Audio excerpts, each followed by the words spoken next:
taken out of the moment. Yo, I'm gonna call with I'm gonna call with Dashy and Formal, and they said that you don't look that good this year. Don't look this good. That good? Yeah, Formal and Dashy both said it. Yeah, well, Brandon's lucky he's got Merc on his team. And, Formal would be fucked if he ever came back. Well, hold on, don't disrespect Formal. That's fucking insane. Wait, tell him it was Cat. How the boys feeling? I only called you because I don't think anybody else would have picked up for me. I'm fucking waiting to play. What's going on? Like, why aren't you guys starting yet? Because the CDL wants to start 2 weeks after the game came out. Fuck, man. It's tough. WCDL, man. So how come you called and you're not shooting bots right now? Like, should you be giga fucking locked? How many bots can I fucking shoot? All right, so... Yo, trust me, say keep ripping. Just keep ripping. Just keep ripping, Brandon said. Keep ripping. He's gonna be a bump-up series. All right, man. Hey, wish the team best of luck. Tell Paco to take some Tylenol, lock in. And He's feeling better. He's feeling better. Is he feeling better, actually? He's feeling better. So if you guys lose... Yo, so listen, if I tweak... All right, I'm just going to be just straight up honest with you and the team. I'm 5 drinks deep. So if you guys lose like the first hard point, 250 to 50, I'm going to be fucking tweaking on stream. Just know it's not personal. All right, I heard you, man.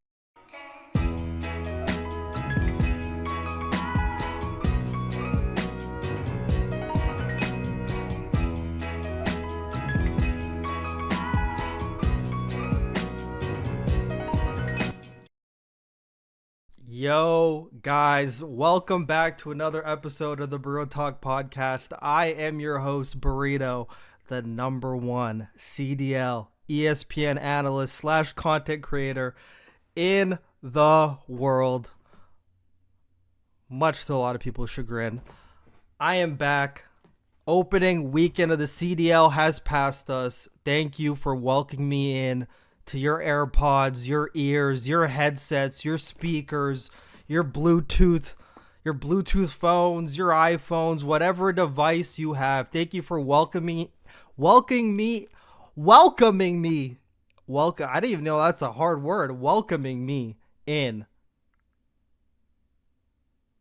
to your day. Gosh, I forgot everything I was going to say. Terrible intro. Hit a drop shot on that follow button on Spotify.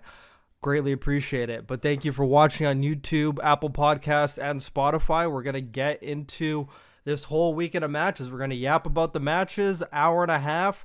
This is a live episode of the Borito Talk podcast for those of you listening after the fact on everything. So I might start doing more of these actually and then just uploading it live. Reggie, what's good? What's the word, my boy? The word is Borito Talk, going through all the games. And then after this, I have to go. After this podcast, I'm throwing this podcast right on the render, and I'm going right into doing some behind-the-scenes videos for FaZe. They never asked me, by the way. I'm just doing it. And I'm going to really get into what they need to work on in Hardpoint. May share it on YouTube after the fact. But yeah, we're going to get to the weekend of matches. Friday was not a good day, but thankfully they threw out an impromptu hotfix. Activision threw out an impromptu hotfix to fix the lobby issue that was happening. So on Friday, there were stoppages all over the place. 3 matches took 8 hours. It was absolutely insane. But then Saturday, Sunday, the matches went by super quick. It was actually tremendous. Absolutely tremendous. So Saturday, Sunday were better. Friday, long waits. But we're going to get into these games. I'm going all off acapella, going all off my #1 CDL analyst brain. No notes. Never notes. Just going off of memory for all these games, and we're gonna talk about them. The first game, very fitting. The defending world champions open up the new season against the Riyadh Falcons. This was Optic Texas against the Riyadh Falcons. It ended 3-0 Optic Texas. To nobody's surprise at all. Some people thought maybe the Falcons could take a map. Anything's possible. People could lay up. Everyone's throwing around stats like Optics had a hard time with their opening, with their season opener matches. I'm like, hey, that's the past. We're in reality. We're in the real time, and in the real time, Optics good. They're not going to troll. Oh, that's why the stoppage is happening. Yeah, the stoppage is happening because there's a private match issue. Private match issue where people would join. Actually, I think in the case of the CDL, it was actually the observers. I'm pretty sure they said it was the observers that just couldn't get in the games. They kept joining in the games and kept getting kicked. And they threw out a hot fix. And it was fixed the next day. It was actually incredible. So, yeah. Optic Texas won 3-0, 250 to 154 on Scar Hardpoint, 6-4 on Den Search and Destroy, and 4-1 on Den Overload. Yeah, not really much to say. Falcons were not really up for the challenge. I mean, this is pretty much like the best team against what I feel is a 10th, 11th place team, but we're going to get more into the Falcons and their other matches, which kind of turned my head a bit, but at the same time, not really. In this first match, there was a lot of dynamic issues. I felt like in this first map, there was a lot of Xnit OBJ, and it was not looking good. And as we'll see in their match with LA Thieves, they actually switched things around. The complete opposite looked completely different. But against Optic, I mean, it's just like a mismatch. I think the beginning of the Scar looked a little bit close.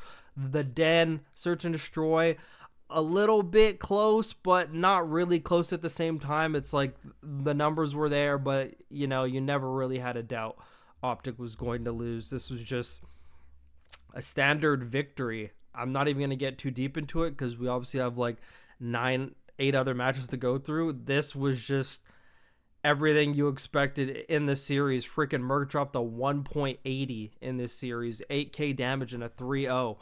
Absolutely insane. He had 63 kills. Hook had 42, Dash had 46. Pretty insane. Shotzi obviously had 69. He had a 1.5. They're pretty much walking over the Falcons. Falcons in Overload. Looks like a mode they have not practiced. I saw some diabolical things. They're a team that I feel... Actually, I'm going to say that for the LA Thieves series. I'm going to say it for the LA Thieves series because I don't want to spoil it, but pretty one-sided series. Everyone expected Optic to win. I kind of want to go through like the map bans because Optic doesn't really want to play Colossus, and so like they ban it, but I think certain other teams don't want to play it, and when other teams don't ban it, I don't think they play Raid. Like, for example, I don't think they want to play Raid S&D against certain teams, but I know for sure Optic doesn't want to touch Colossus. So if the other team's not banning Colossus, I'm pretty sure Optic's probably going to ban it a lot. And they don't like Scar Overload. They try to get teams into a Den and an exposure, which is why, I mean, if I had to choose a map to play Optic on, I'm playing them on exposure. A lot more of a chance you'll actually win that map, to be honest. Den is looking pretty good for them. They're not unbeatable on that map by any means. Optic's not unbeatable on that map. The way they play, Shotzi. Shotzi really loves going. So picture in your heads the defense S&D side spawn, which is like the P4 side, the dojo side, like the lab side. So picture that side spawn. When they're on that side, Shotzi loves going P1 and pinching couches and spawning them deep back Bailey, which is like the back square P2, like in the deep corner of spawn, right beside like that overload point. He loves spawning them there. He loves just like roaming around that area all the time, and teams are having a hard time dealing with it. Oh my god. Oh, we already have someone coming in about Optic. I mean, I did not see that chat. I actually saw it on my screen. I saw it on my screen. I didn't see it on the chat. Anyways, yeah.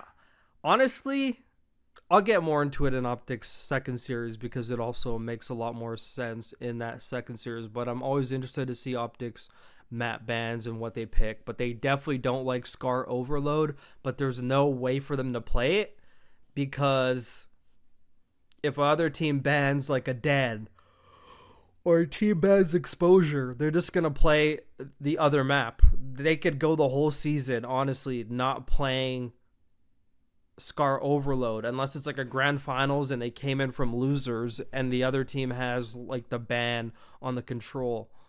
and then they'll be forced to play a Scar Overload. But unless it's Grand Finals, they could actually avoid that map all season long. And I think the reason why they don't like that map is because it's a lot easier for teams to beat them on that map. It's like a bigger map. They don't have as much control of it. Like the pinches that they like to do on Exposure and Den don't really work as much on Scar. And as we saw from like the Kason tourney and the I'm not sure if they played at the Kason tourney actually. I think it was like the 75K. They looked very like they had an Achilles heel on that map. They had an Achilles heel on that map. Like let's just say that. They had an Achilles heel on that map. But 3-0 Optic, Falcons have a lot to work on. I really want to judge them by the end of the stage. Who are at the end of the stage? These are good reps against good teams, even though they're getting 3-0'd. It's good things to go back on and look on. And something a lot of teams have to do, which I talk about endlessly, time after time, steal stuff from other teams. If you're not a good team at a certain game mode, like if every team is not just going back and watching Optic play a Den Overload and seeing all the things that they could take from it, I mean, then either like your ego's too big or you just don't care. Not saying that what Optic's doing is the end all be all of like good Overload strats, but it's a foundation to start, you know? So something to take into account for Falcons, but we'll come back to them later. We'll come back to Optic later too. They had another match this weekend. Both of them did. But the next match on Friday, the second match of Friday, was Carolina Royal Ravens against Boston Breach. This ended 3-1 to Boston Breach. They won Colossus Hardpoint 250 to 153. Carolina won Scar S&D 6-5. Boston won the Den Overload 3-2, and then they won Exposure Hardpoint 250 to 214. So it looked pretty close, but I didn't think at any time Boston was going to lose at all. And something I have to put my finger on. I have to do more research. I have to do my due diligence. Right now I've been focusing a lot more on the top teams and what the top teams are doing. On paper, I feel like Carolina should be way better of a team than they actually are. And like they showed glimpses of it in the respawns, don't get me wrong. And even like the Scar S&D second map, I don't think they should have won. I think they're about to lose it. And I think Boston trolled, if I remember correctly. I don't know. I forgot. But Carolina have good players, especially for this game, Black Ops 7. Craze is a good player. I think Craze's biggest thing is he was so used to challengers running around, having his way like freaking Burger King, just having it his way and just sprinting around. I saw this guy in COD Champs Final literally running like his left analog stick was perma forward. Like he was just sprinting. All he did was sprint and shoot, and it was working, and it was great. In the CDL, it's a bit different. You need to like aim in a bit more. I don't want him to lose like the pace that he has. I love the pace he plays at. It's great, but he does have to like have his gun up in certain situations a bit more.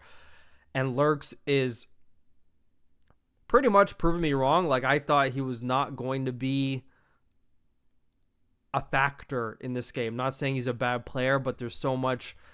If I go back on the gameplay and I see him doing things wrong, that's another thing. But just from the eye test, just from watching, very straightforward. I kind of checked out, I think, this game because it was like, I think it was like an hour wait between the first match and this. It was like an hour and a half. I swear it felt like after every game there was a stoppage. It was literally crazy. But Lurks looks undeniable in this game. There's a lot of players that look undeniable in this game, but we'll see. I'm going to go back and I'm going to see what I could find of like how he's actually playing, you know, not just like just the eye test because he looks really good, but is he doing the right things? You could say the same thing for 04. A lot of people, I'll get into that series later, actually. I always get ahead of myself. But Boston, it's early in the season, so I'm not going to super judge. I feel like Boston is actually way better than this. This should have been a lot less competitive from the eyes of Boston, but you have to take the win regardless. As long as you got the win, it's the beginning of the season. Focus on getting the wins. The reps will go up and they'll get more consistent and beat teams around this level, which is like the lower level, a lot more convincingly. And Nasty showed out in this series, had a 1.4 highest kills in the lobby. I mean, could argue he could have been on a better team. Ultra, I mean, I'll cry till the end of the world. I don't care how Koi did against Miami. It was very early on. We're going to get to that series, obviously. But Nasty definitely should have been on a better team. Like, I think he got done super dirty. All the hard work that he's done like the past 2 years to like improve as a player. I think a lot of teams just don't think he has. I'm sorry if I yawn. I literally just yawn when I yap a lot. I think a lot of players just don't think Nasty has like that X factor, like that slaying X factor. I think a lot of people know he's a good player and a good teammate and a good fundamental player, but I don't think they think he's that step up to like slay and take over games like against like the big teams. I don't think teams like have that stock in him. That's the only thing I can imagine for why he couldn't get picked up on a better team. And Boston took full advantage.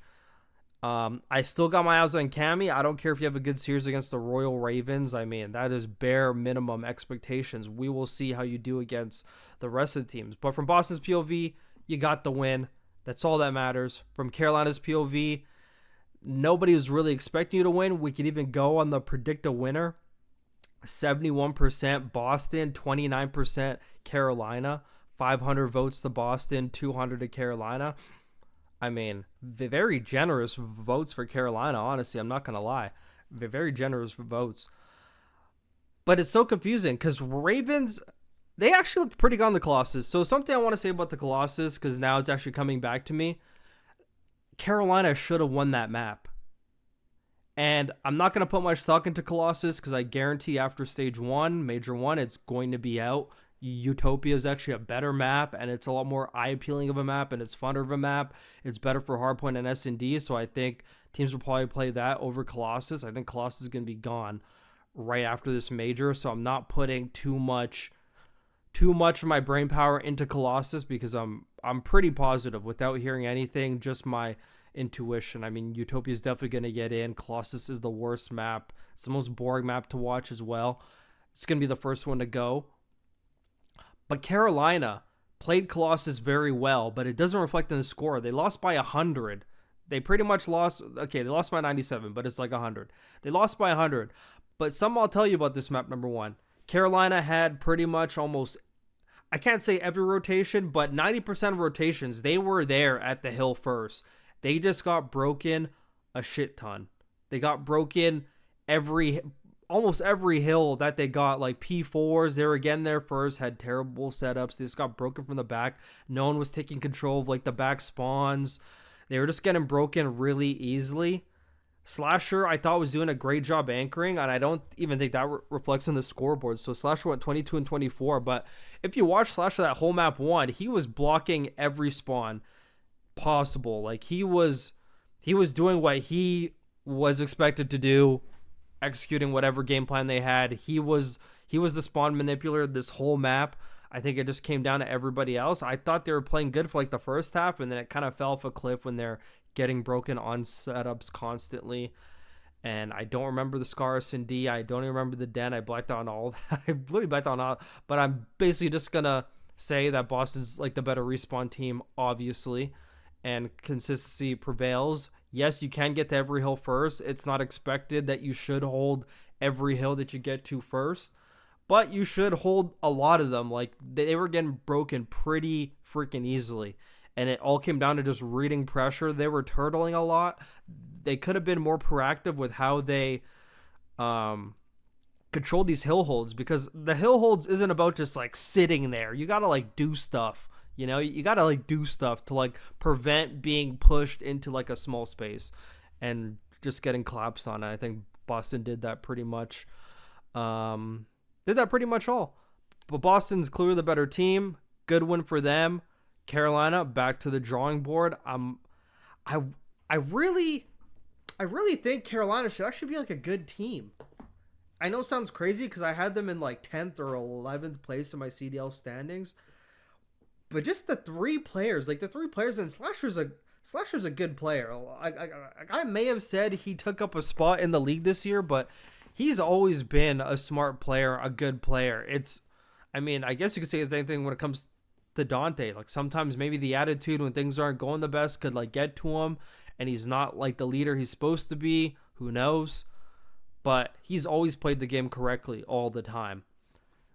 And this team should actually be way better, honestly. Like, after seeing glimpses of how they play and just the players that they have on their team, I think Craze and Lurks, from a talent perspective, is a crazy SMG duo, actually, like, the more that I think about it. And Nero's actually been performing pretty well with, like, the AR and, like, the flex. He's been doing pretty well. I don't even care about the scoreboard. He's always there. And that's the thing with a lot of ARs, is they're not fast at all. Like, Nero is basically playing an SMG role with like an AR, and it's great. It like matches the pacing. The pacing's good. It's just like the final product. It's like the things in between the lines that they are doing good. But I think the pacing of this team is like really good, actually. They have a very good balance in the speed everyone's playing.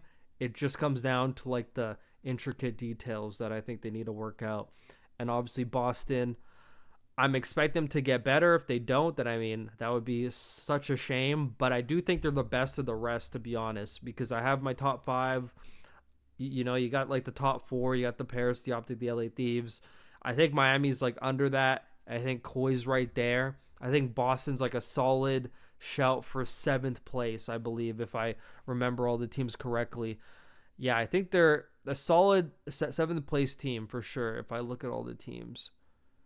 Yeah, I think they're a solid 7th, and then everyone else like below. So they should be the best of the rest. Every team below them, they should beat all the time. And if they don't, they should be kicking themselves, because I think it's like a waste of points if they don't beat the Falcons, Vancouver, Minnesota, Ravens. I guess I just said Ravens. And who the heck's the last team? Rocker. Cloud9. So like those teams around them, they should be beaten. I'm not gonna say every time, but they should win 90% of those.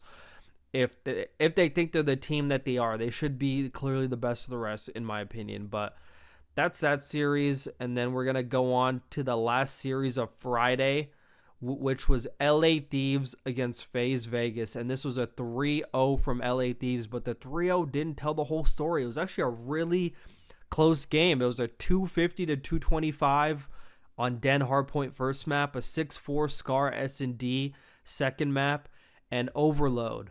Crazy ending. Everyone's already probably seen it by now, ending 5-4 in overtime. LA Thieves win. FaZe Vegas trolled that map. And this was the Simp versus Abizi show. This was the Tiny Terror showdown. This was P against Pod. This was Small Fry against Small Fry, and they were showing out for everybody. They were the all-stars on their team. Simp went 72 and 52, a 1.38, highest damage in the lobby by a significant, like over 1K than like the second best player, over 1,200 more. He was absolutely interacting with everything on the map, shooting everything. I mean, he's been actually phenomenal, like so far, like this year. But like, how long can he keep it up? You know, how long can he keep it up? And is it sustainable? Because right now it kind of looks like if Simp's not performing, there's no way they're going to win. Because if you look at everyone else on this team, and I made a lot of tweets this weekend, and I wish I feel like I should have this open as I go through every game so I can pull up every single tweet that I tweeted that goes with the games. Okay. I'm going to see if I could scroll down here. Okay, so I made a lot of tweets about this game. I even had some about the Ravens. I didn't even bring it up. Wow. Okay. There's a lot to talk about this series, so I'm going to take a sip of my water real quick.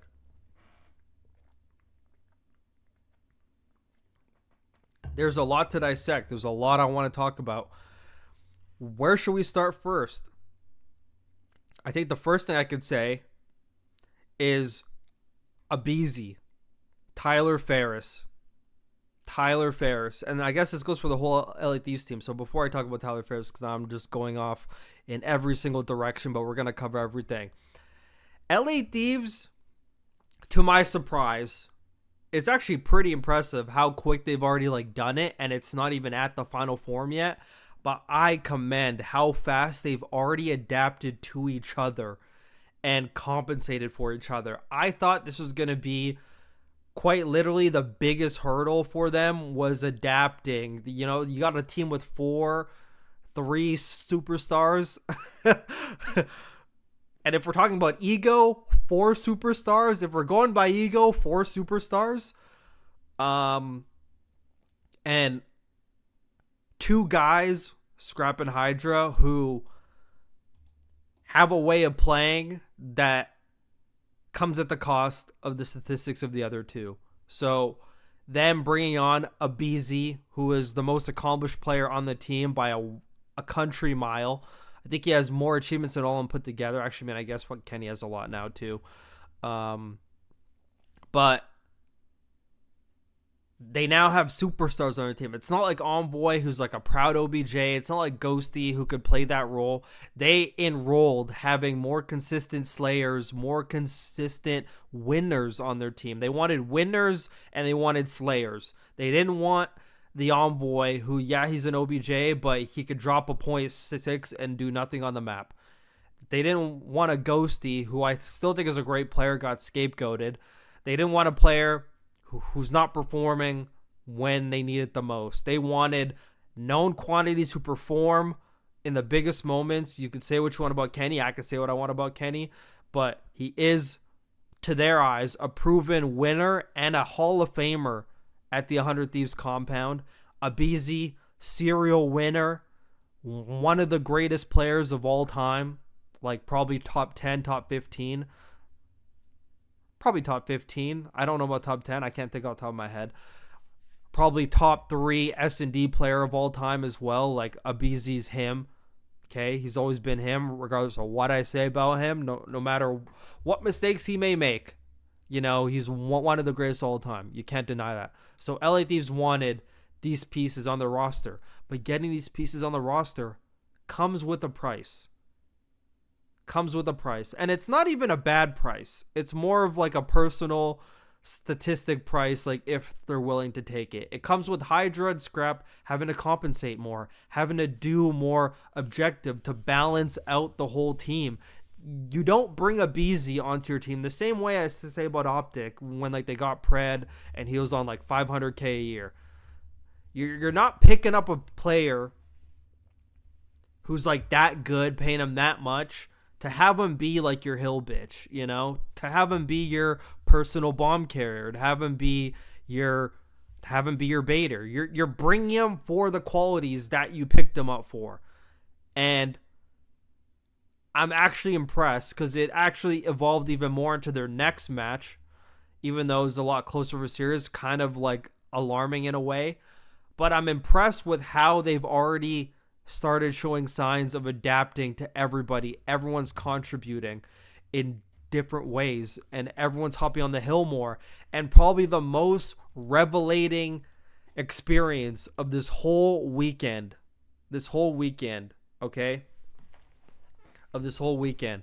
And before I say that, Waleed said, I think the Ghosty thing was mostly out of game issues. I think it was a combination of both because like Nate Shred even said, I mean, if you're not performing at the biggest events of the year, I mean, like we just have to make a change. So I think it was a combination of both. But the most alarming thing of the weekend, guys, this is CDL history, okay? This is CDL history. For the first time since the inception of the CDL, since Hydra came into the CDL in 2020 or 2021, whichever year Cold War was, I already forget. This is the first year and the first time Hydra's ever taken the bomb. You could probably go back and watch every game. You could go back to every single year. He has never picked up the bomb. It is different if you're picking up in the middle of the round when your bomb carrier dies, okay? That's completely different. But he has never taken the bomb at the beginning of the round. And I was mind blown to already see Hydra now grabbing the bomb. This is a revelation, and it's great. Because Hydra, his player personality and the way he plays fits a bomb carrier very well. A person that finesses, like a person who, there's some times where, if you take a roll with the bomb and you die, it is what it is. Who really cares? That just happens, like you're trying to make a play. But he has all the characteristics for a bomb carrier, like the finessing, the staying alive, the sometimes being able to have to like get a kill on your own and plant the bomb and be able to get away and just hold your own. Like he fits all the statistics for that, which allows aBeZy to go back to being a first blood reaper. Not saying aBeZy's never going to take the bomb, but now it's not like aBeZy, you're just stuck with it. Kenny, you're stuck with it. Kenny doesn't want to take it. He's an AR and doesn't want to pick it, and it just makes no sense. But it's actually an effort from all of them, like depending on the map. Like on Colossus, I see some runs aBeZy's taking it, Hydra's taking it, Kenny's taking it. This is great. This is what we wanted to see. A team with 4 quote-unquote superstars, I would say 3, that all have each other's best interests and they're actually playing and synergizing like a team. Like that is what I thought was going to be the biggest hurdle, and it's already showing positive signs. Who knows if it'll stay like that? We're only 1 weekend in. Anything could happen. We're 1 weekend in, so I don't want to get too ahead of myself. But, and I gotta stop saying but it's like the only transition word.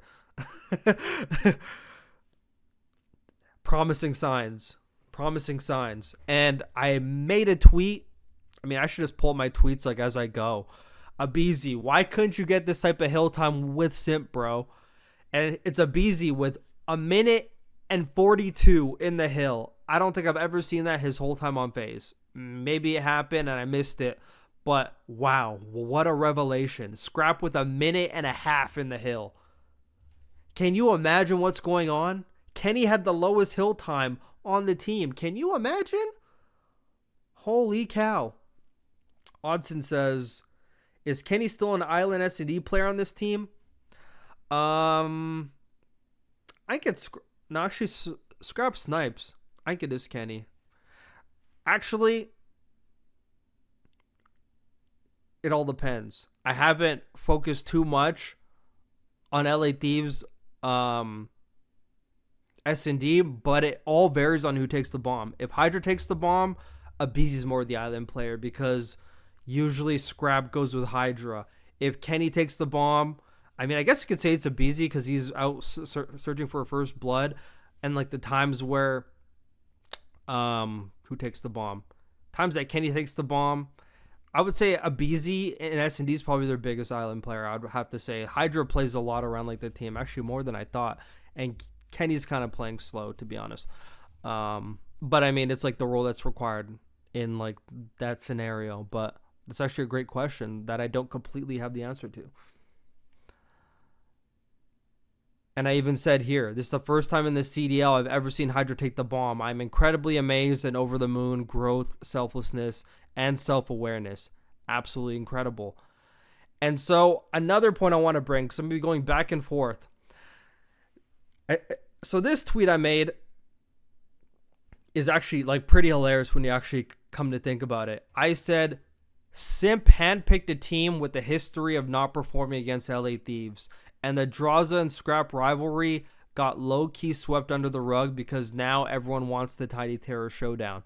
And isn't it crazy how this Scrap Draza rivalry is now just an afterthought? It's just an absolute afterthought, and now it's all about Simp and aBeZy. Like Draza and Scrap like aren't even doing anything. Like they're having like a burger bowl. Like they're having a Dante against King of Body, Black Ops 6 Prime at the bottom of the scoreboard rivalry. Like that's what they're having. Like they're not doing, like Draza had a absolute nightmare of a day. Lowest damage in the lobby by a significant amount. Crazy. Like him and Simp were like playing 2 different games. It felt like completely different games. Like not even a thought at all. So something I want to talk about. Things I want to talk about. So map number 1 was a very close map. FaZe at this current time have a hardpoint issue, and I think it comes down to a lot of things. I'm gonna go more in depth in it in like a YouTube video because I don't have all the answers yet. I haven't really honed in because when these games are happening live, you're paying attention to both teams and everything. So I'm going to go sit down and really watch. But from what I watched yesterday on stream last night, I feel like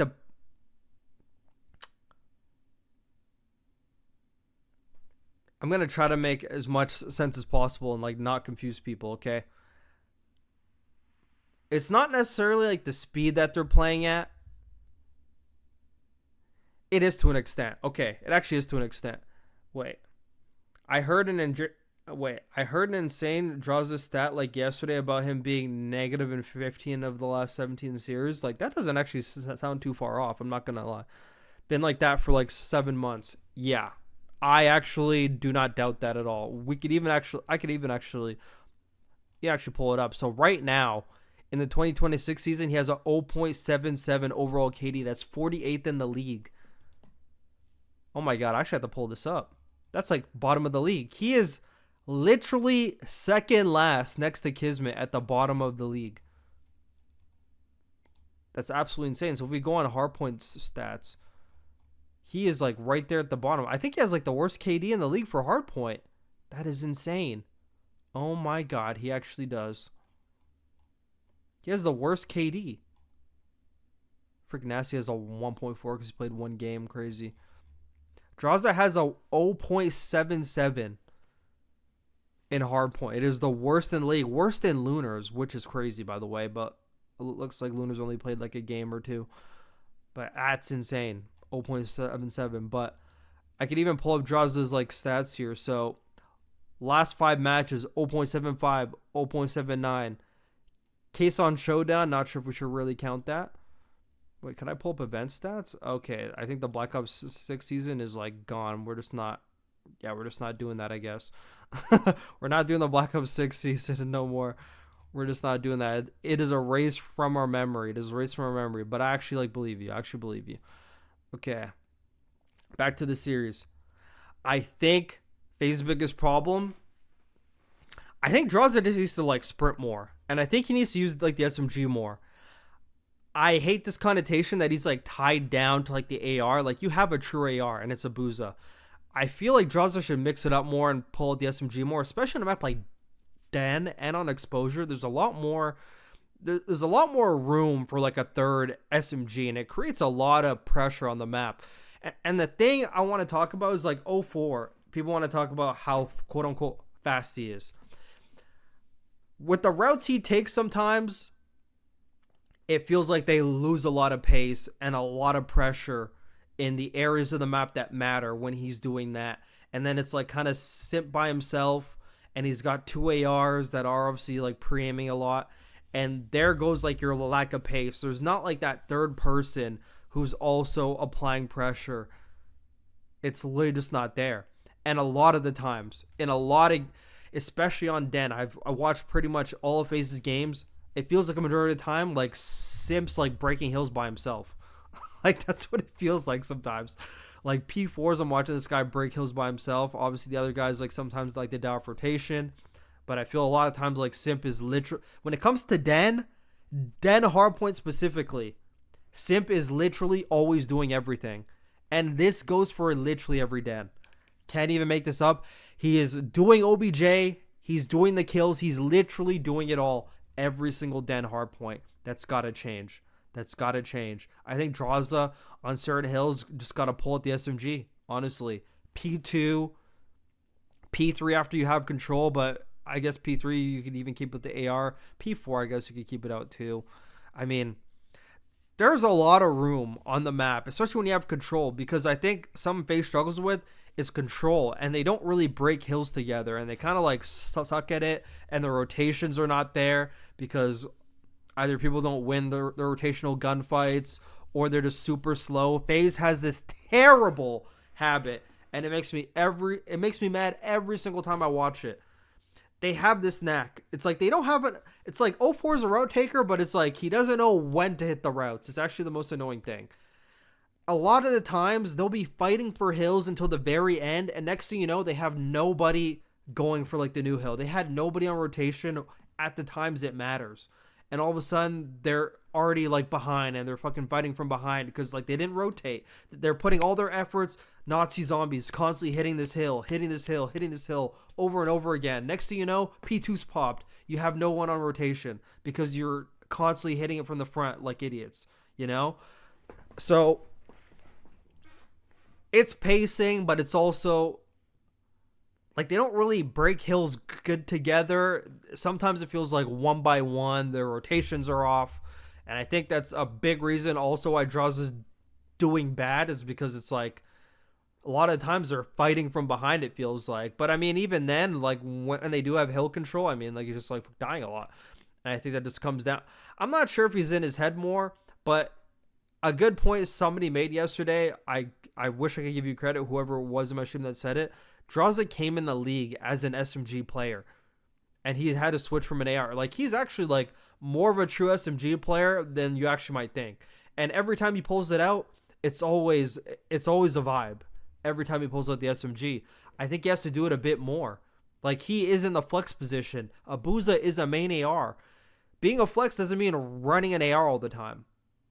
Pick up that sub more. It might help you. It might help you in the long run. And it will definitely help the pace. Like, Simp needs somebody who's flying beside him. And that's why I wanted Neptune over 04. Because I think 04 a lot of times is in La La Land across the map doing something. And a lot of times it's unsuccessful. A lot of the times. Sometimes it works. Sometimes it doesn't.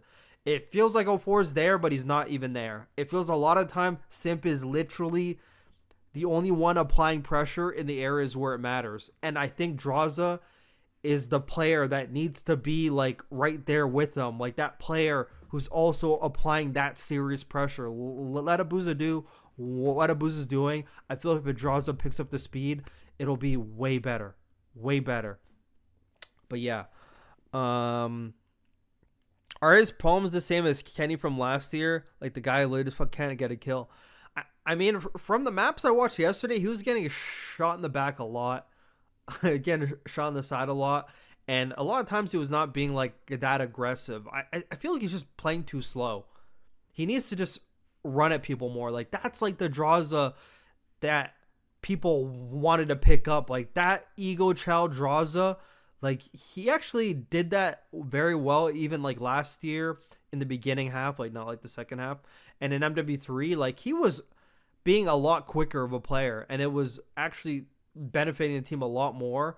And it just I'm not sure if he's in his head. There has to be something personal. Like there's no way this guy just fell off a cliff and is just playing bad all the time. I want to make an excuse for last year because, you know, like MC's playing slow. You have a BZ who's like on an island hard costing. You know, it's kind of him and Simp doing everything. A lot of times he gets left in like the middle of nowhere. But I think you have to compensate for that by just being fucking faster. Like, this team actually does need more speed. They need more aggression. Like, you would think they'd have that with 04 and Abuza. And I think Abuza also needs to, like, speed up, like, a tad bit. He does need to speed up a tad bit more. I feel like that's what they need. Like, they need... Like, this was a team that got put together for teamwork and that type of stuff. But they're not really exemplifying teamwork at all.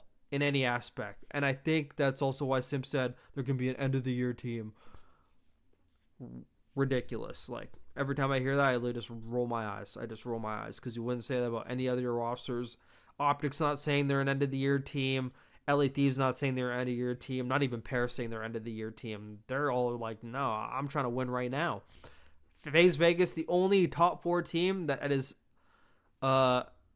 claiming that they're an end of the year team. Incredible. But I think it definitely comes down to speed more, and 04 has to improve. I'm not talking about this game. Even in the other game, the game they played against Paris, where he was like 24-13 in exposure, but I saw him do at least 3 things wrong that costed his team multiple rotations. But a lot of people are like, oh, he's frying. He's 24-13, da-da-da-da-da. But it's like, the things that he does a lot of novice things. And they go very much under the radar because I think everyone's like twin. But you know, it's like there actually are some alarming things that he does that I don't think a lot of people actually take into account. Draws is Mr. Grinder, but it hasn't shown in a few years, especially at champs. It's that relationship, man. Subs like Kremp, Neptune, and Hook have more pace and aggression than 04. Exactly. Abizi too. Whatever you want to say about Abizi, like Abizi is aggressive, obviously. Like that's where he made his name. Abizi's like an aggressor. And 04 is just a route taker. I've watched 04 all of MW3. Like I went back and watched his MW3. He's a literal route taker. He loves just roaming around the map. That's what he loves. Like that's what he knows. That's what he's got to do. And I just will not understand like the pickup if they somehow win Call of Duty champs, which I don't think they will, but if they do, I mean, I'll be extremely happy for them. Simple be a 3-time world champion. Optic won't win. Everyone's going to rejoice. It'll be great. Draws a 2-time world champion. Abuzo 4 get their first rings, you know. But all it takes is like a coach to watch 04's gameplay. It's like, did you guys think you're going to like transform him into this type of player that he hasn't been yet? Like he was this player in Black Ops 6 and MW3, roaming, running around, getting kills, but like sometimes like just like not being there because like sometimes the pressure will come from elsewhere and he's just not there, you know? And it kind of feels like that exact same thing. There's like a big dynamic with how I feel like players just aren't playing in the right spots, if that makes sense. Like, they're not playing the right spots, not playing at the right speed, if that makes sense. 04 takes a lot of routes, but, like, sometimes he's, like, out of the play, and I don't think sometimes it's communicated to, like, his team. So, like, I'm going to pull up a clip. I'm going to pull up a clip. I didn't want to have to, but I'm going to pull up this 04 clip. I was going to upload it to Twitter, but I haven't yet, but I'm going to. But I guess the Burrito Talk's going to get the first glimpse of this, okay? So this is from the Paris Gentlemates, and we're going to sit all together, and we're going to watch this. So this is an example of 04, okay? Right now, he is... I mean, it's not showing in the scoreboard, is it? I actually don't think he was, like, that positive yet. Okay. But we're going to play this. So, like, this is something I don't think a lot of people notice, but this costed FaZe the P2. Or, I mean, it cost him the P3. Okay, so I'm going to play it. It's like, so like, number 6 is pinching right now, and I guess this is more of an 04 problem than, like, a Druzza problem.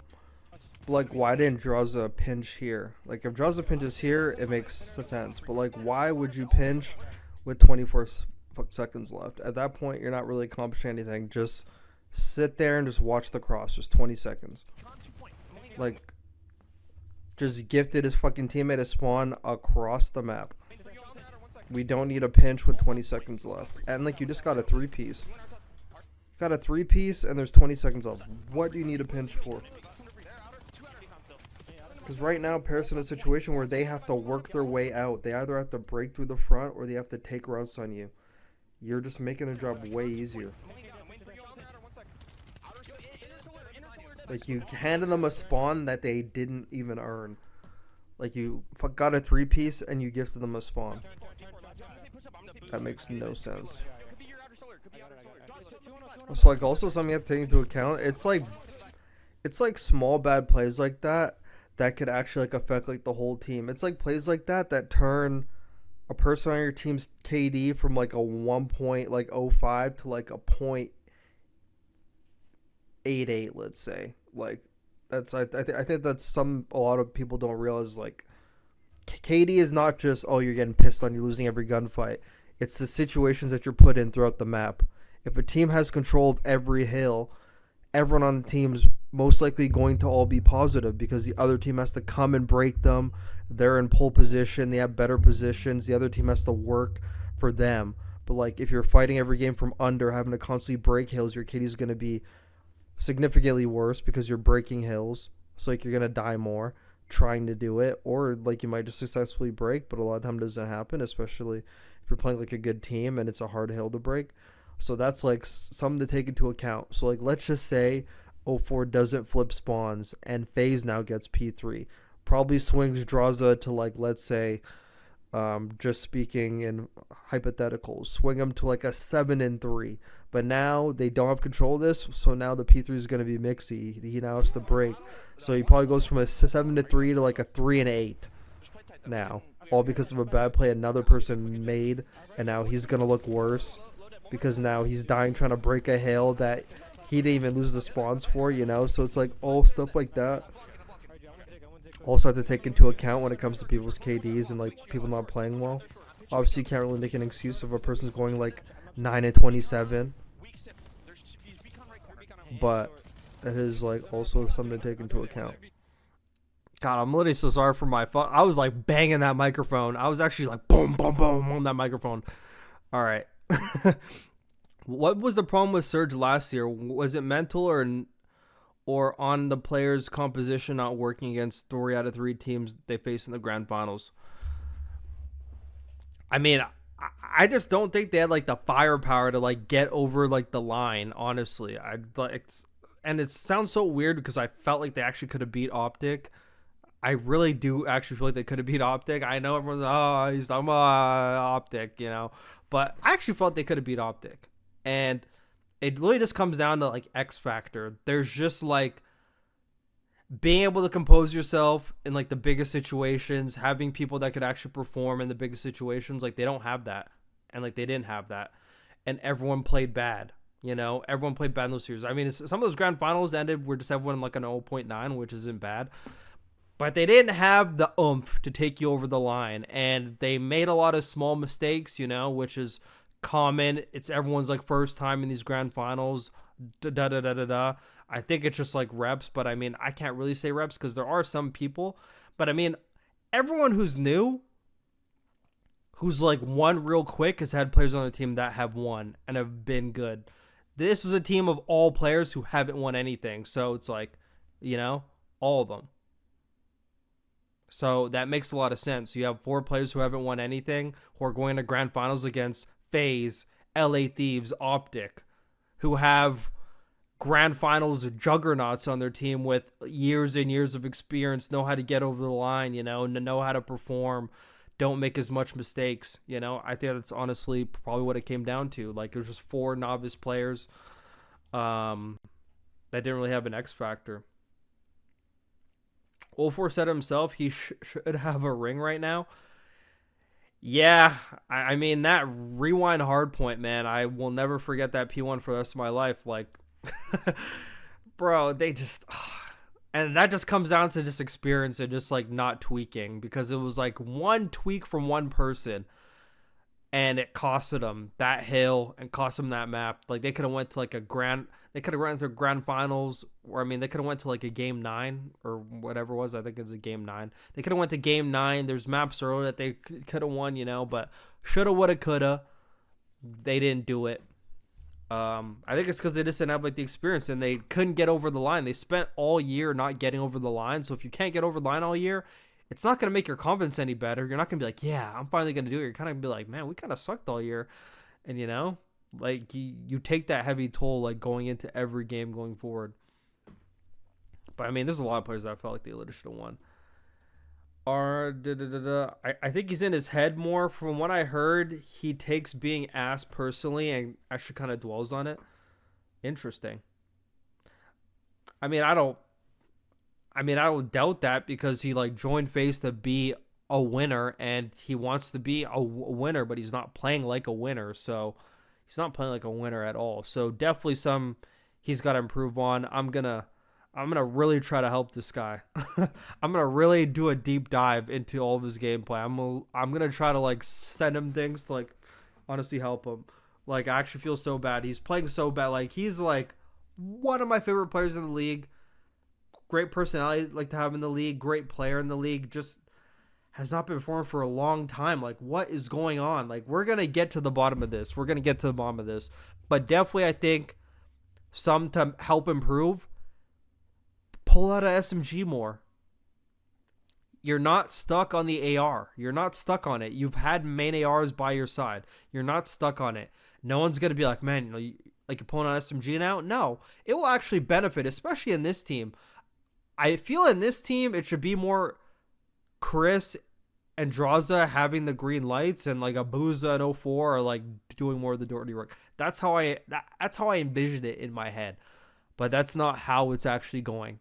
Right now, it feels like 04 kind of like lacks objective responsibility. Simp literally does every aspect of the game by himself.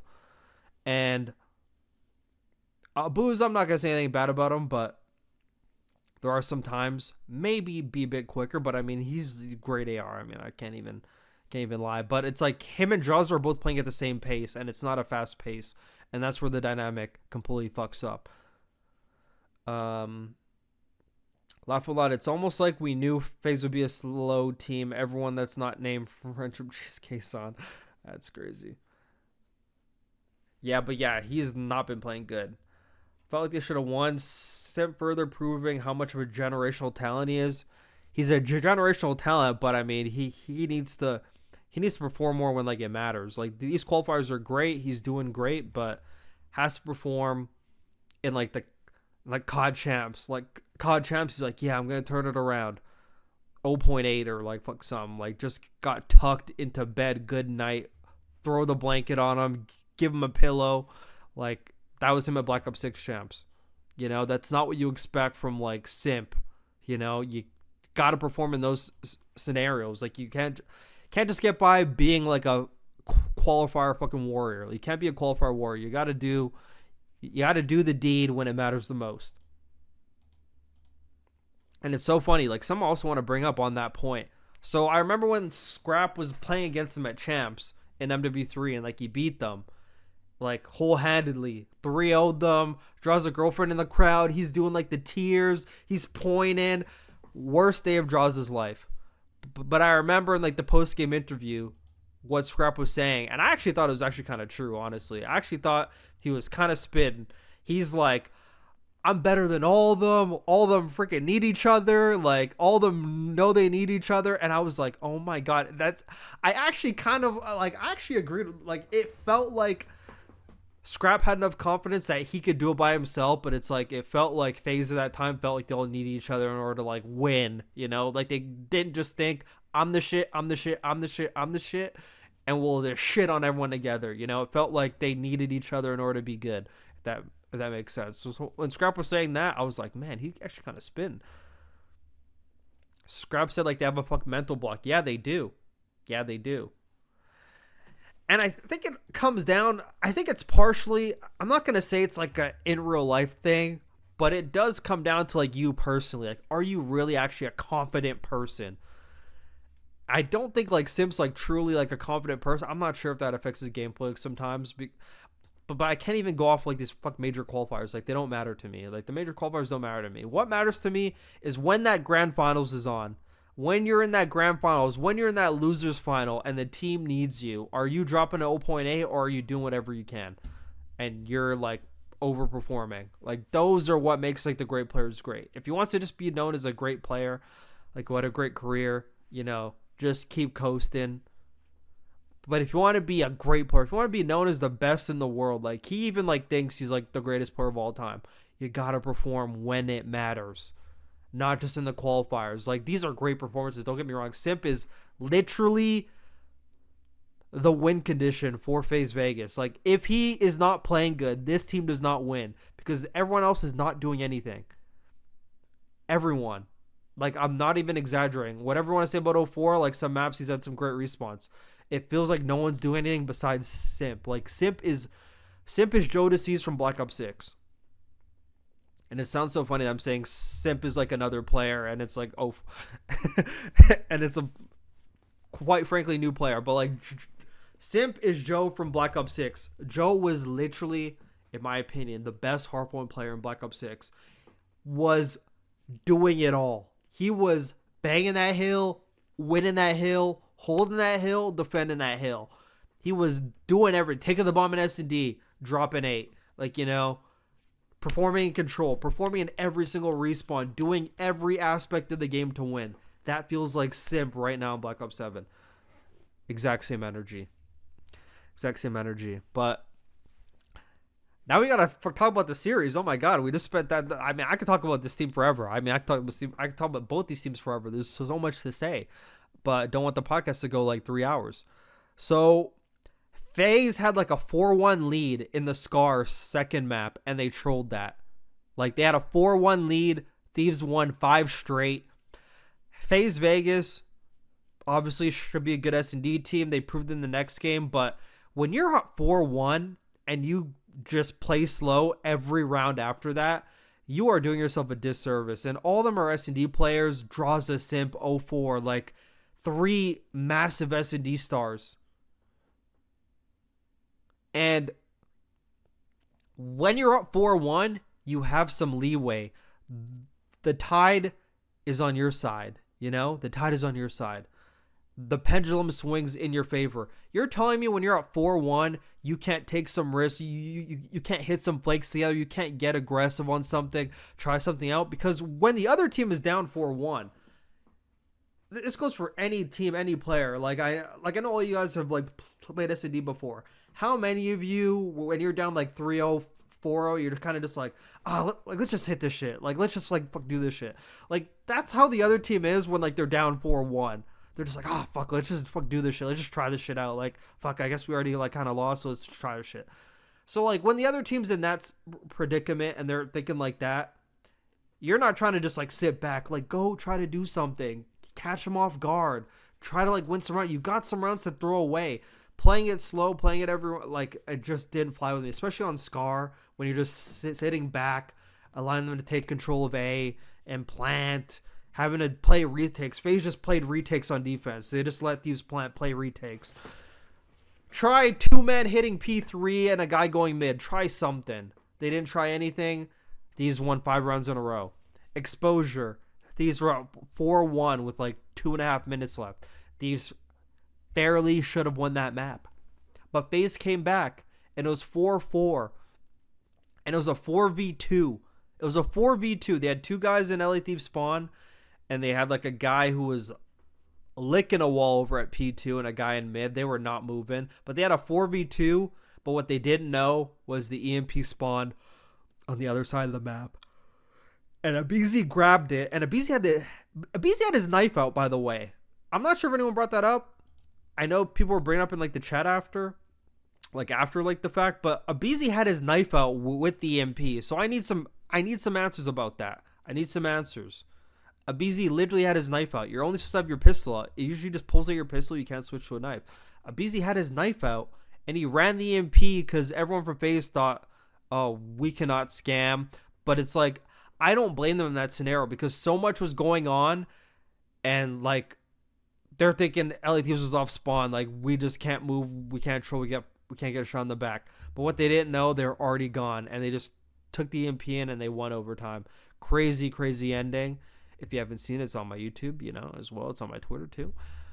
But technically, we should have seen a map 4, but we didn't. So who knows what would have happened. Maybe LA Thieves should have won anyway. But at the end of the day, it was a 3-0 for LA Thieves. A good win for them. Abizi now 2-0 over Simp so far this Black Ops 7 season. So he's doing a little bit of like the he's doing a little bit of that. But it's not like Simp's getting pissed on. Like, Simp's performing in these series, but he has 3 guys not performing at all, and it's not helping the fact at all. Not helping the fact at all. He needed some help. He really did need some help. Like, bad. Like, Abizi had a 2.0 in S&D, a 1.52 in Hardpoint. I mean, great out of him. I mean, freaking Simp was just doing it all, like, every map, it felt like. Just absolutely going off. But that's, like, the LA Thieves versus FaZe series. I could talk about this series for like another hour, but we don't have time for that. All right. Going into Saturday, day number 2 of the CDL opening weekend, we had Toronto Koi against Miami Heretics, the new E-Clasico, the Real Madrid against Barcelona, even though I don't feel like the same aura about that I guess everyone else is feeling. Like, I actually don't feel that. I just don't feel that. So, like, teach their own. Wait, hold on. I gotta catch up on the chat. So, if Simp has an MVP caliber year but drops another opening at Champs, does he deserve to be on a super team like Scrappa Hydra? I would say he deserves to be on a super team. He just doesn't deserve to be called, like, the greatest of all time.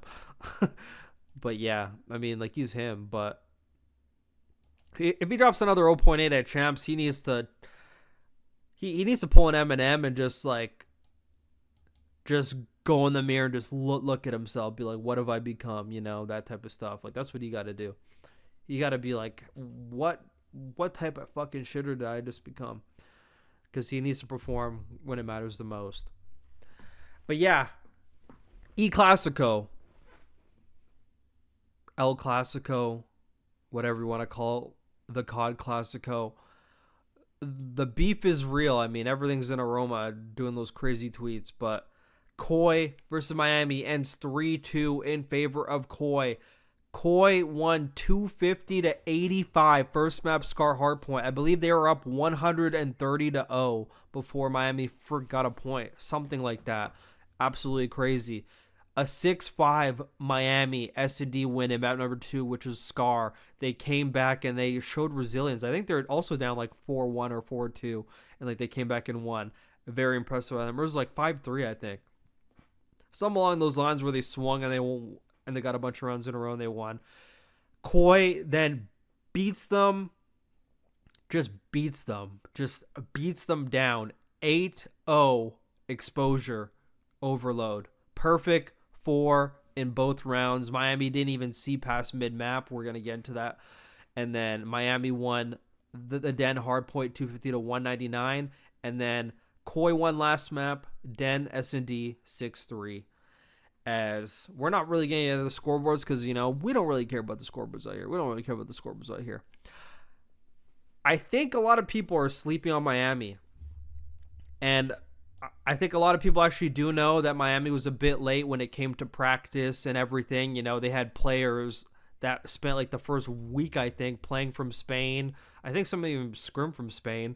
You had Trakes who came in late because of his visa and flying in. You know, people have to remember, you're not just flying in to like a new place. You're also getting situated into like whatever like your new place is. Like, that takes some time, you know? It takes some time to get comfortable, and then you're expected just to hop on, start scrimming, you know, doing all that stuff, you know? Like, you got to give that transition period, like, some time.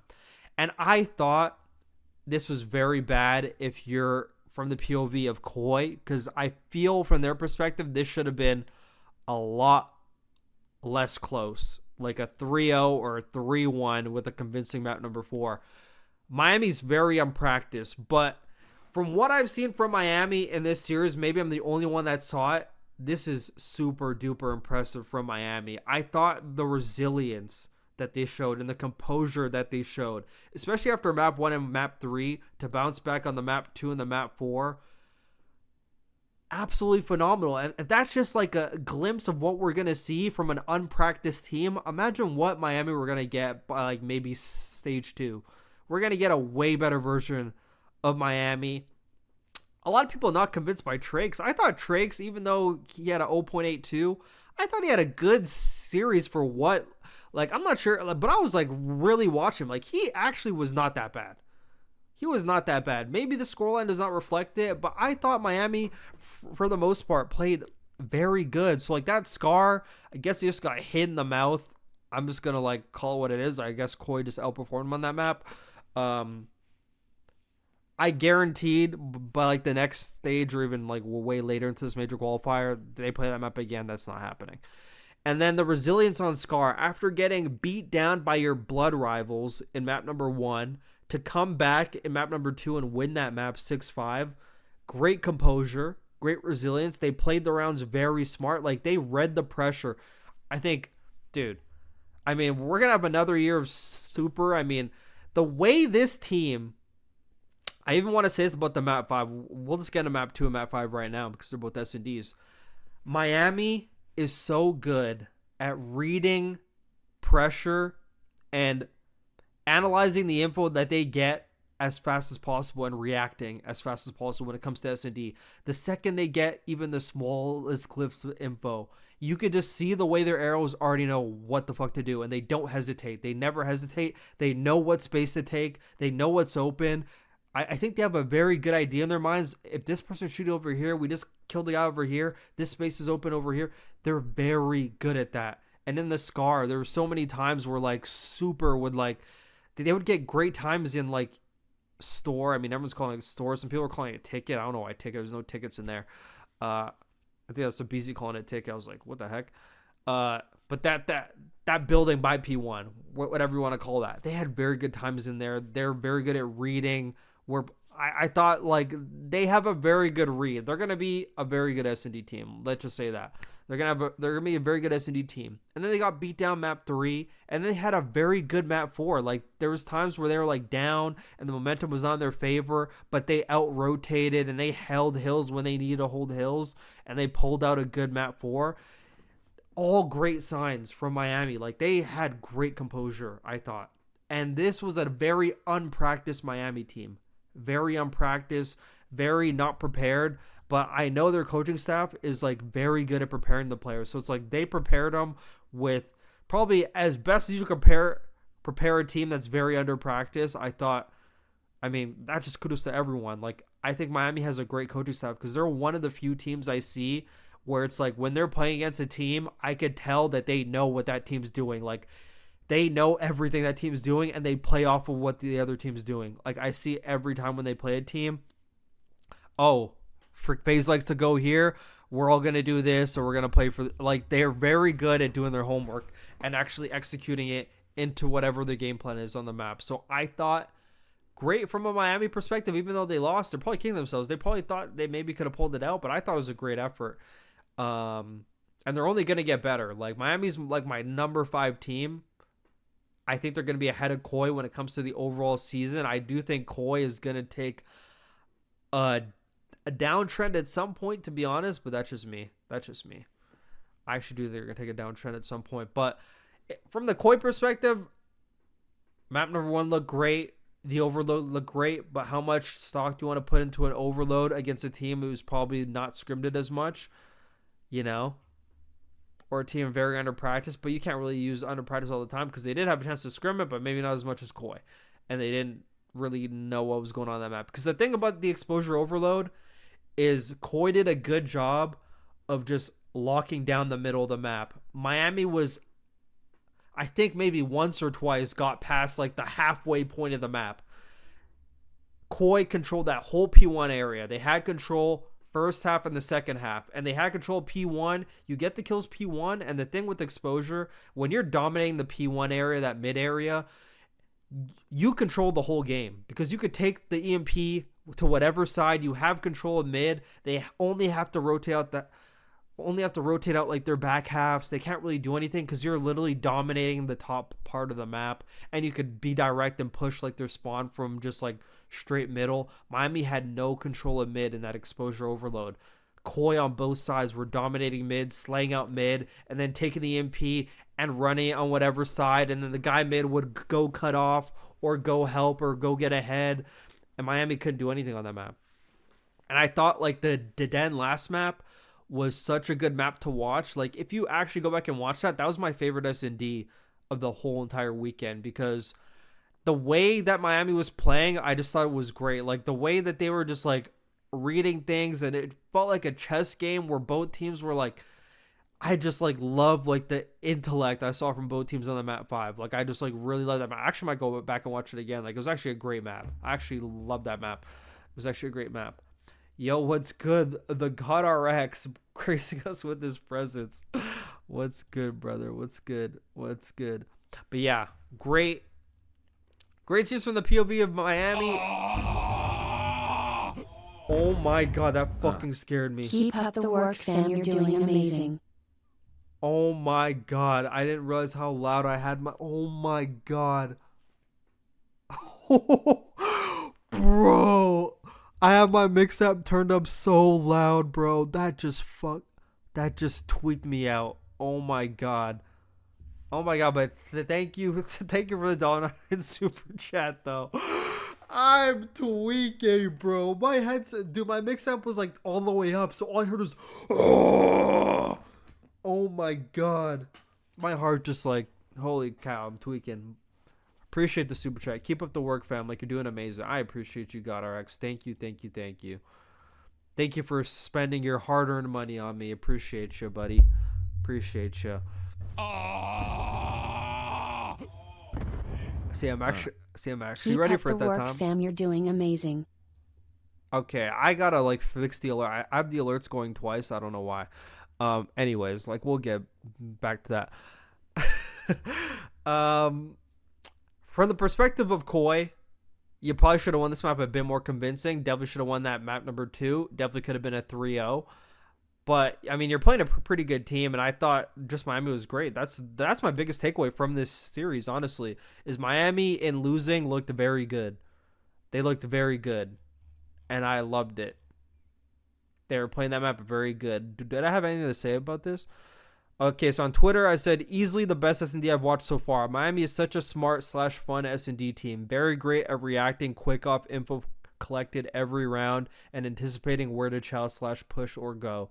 Just some trolly decisions like the last round. Okay, yeah. I should actually talk about this. So, on the 5-3 round of the map number 5, Miami got a kill. It was like a 3v3. And they were on offense over on the B side. And they got a kill in Dojo. They had Dojo control. Obviously, they don't know where the last people on Koi was, but they had Dojo control.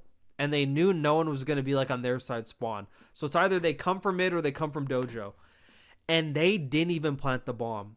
They had a 3v2 with full Dojo control side. Someone could have sat on the head glitch of Dojo and the guy planted towards Dojo. Like, it was that simple. And they opted to just run to the back spawn and run into both their crosshairs and get 2v3'd in the back spawn. And they lost the game. They could have made it a 5-4 and maybe took it into OT. Who knows what could happen from there. Maybe they still lost. But they played so good, and then to just have that brain dead thing happen that last round was not good. But I do still think Miami's going to become the best, like the number 5 team. They're going to become the real best of the rest. Like, if we're talking about like the top 4 teams and then who's going to be the best of everybody else, like, that's Miami, in my opinion. So that's great for Miami. And yeah, Koi won 3-2, and we're going to move along. What pros gameplays do you try and replicate in your own games you play? I mean,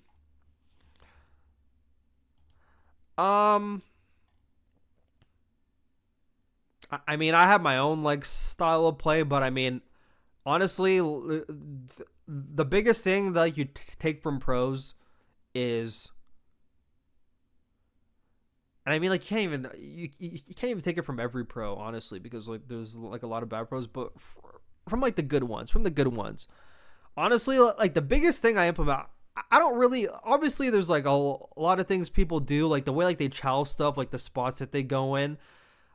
But the biggest thing is just like spawns. It's just spawns, blocking, like you see people get kills, you see other people sprint back, you see how long people hold, like to go for a pinch, the timings, like that's the type of stuff I learned from, and I learned this stuff from everyone. There's not a single player I'm like, oh, I just copy everything they do. I just like see whenever like a player like does something good, I take it in, and like that's it.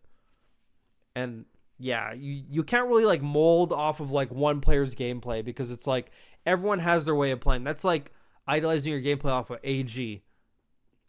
Not a good idea. But AG's a kill whore, like, you know, obviously he's like an S tier player, but he's an F tier teammate. I already said that before, but yeah, you can't really like copy one person's gameplay. You just have to take good things from everybody. You got to see people doing good things and go like, oh, in this situation, I got to start playing it like that. That's how you got to start thinking. Like, you have to see how people are in certain situations, like hill holds, breaking, how they slide across, like how they use their teammates, watching pinches on rotation, what times to rotate at. There's like that type of stuff is the stuff you want to take from pros. Like, not just like, oh, I see how fuck shots he plays and how he pinches every round, I'm going to play exactly like that every time. You know, don't really do that. Like, just try to take like good things from everyone. But yeah. Up next on the Saturday, Vancouver against Paris. I mean, I'm going to slide by this series. Paris trolled this whole series. I mean, they won 3-0, 250 to 152 Colossus. Vancouver actually played the first half of that map very good, by the way. And then, I mean, like, they just got overcame. That's what it was. 6-3 raid. Paris was trolling a lot of rounds. They could have won that like 6-1. And then a 4-1 Den overload victory from Paris. A 3-0. And where should we go from here? I guess we'll get into the biggest talking point, which is the guy everyone likes to talk about, and it's Legend. And I made a tweet about this. I've talked about this before. I made a nice docu-series piece about Legend. So if you haven't seen that, go and watch it because it's cinema. Go watch. That's freaking cinema. That is cinema. Who's your GOAT then? I don't have one. Oh, if you're talking about overall COD GOAT, my bad. Like before I answer that, my overall COD GOAT is Karma for me. For me, it's Karma because he was able to go from like a kill whore to being like a baiter. Like he did every role and he exceeded at every role. The only 3-time on LAN world champion. But yeah. But that's my GOAT though. Legend's damage output and respawn is pretty concerning. He's lost right now. Yeah, so I pretty much went through this in like my docu-series, but I just want to reiterate the point. So with my tweet that I guess I'll pull up on the screen. So Legend's first room for improvement at the moment that requires immediate attention is his lack of interactions. You can't be the second SMG with consistently/significantly the lowest damage/kills than everyone on the team every game. It was like that in scrims and tourneys they played at the beginning of the season. And I remember hearing Gwyn talk about that with him too, saying, just don't think too much, just run more. You're the green light player. Everyone on the team was telling him that. Definitely needs to think less and do more. He's the green light player, and that will make the map easier for the team. Just needs to find the confidence, in brackets, he'll get there.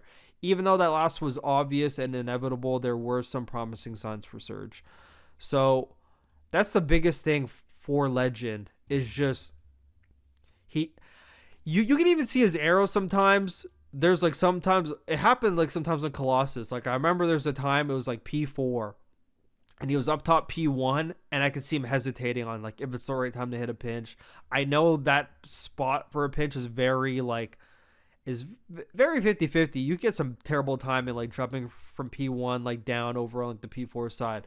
You get some bad timing in there. But there's a lot of times he hesitates. He's just not in the fight as much as his teammates. Like his teammates are essentially, when it comes to respawn, playing like a 3v4 because one player is just playing way slower. When your second SMG is playing slower than the main AR, that is a problem. That is a red flag. That is sirens. That is red sirens. That is a problem that needs to be fixed as soon as possible. He's the second SMG. He had 5,700 damage in this series. Everyone on his team, 7,600, 8,500, 7,500. So he had like 2,000 less than like the next person on his team. That is like a whole respawn in a 3-0. That's like pretty much almost like 3/4 of a respawn in a whole series that he was like behind in terms of just pacing and interactions from everyone else on his team.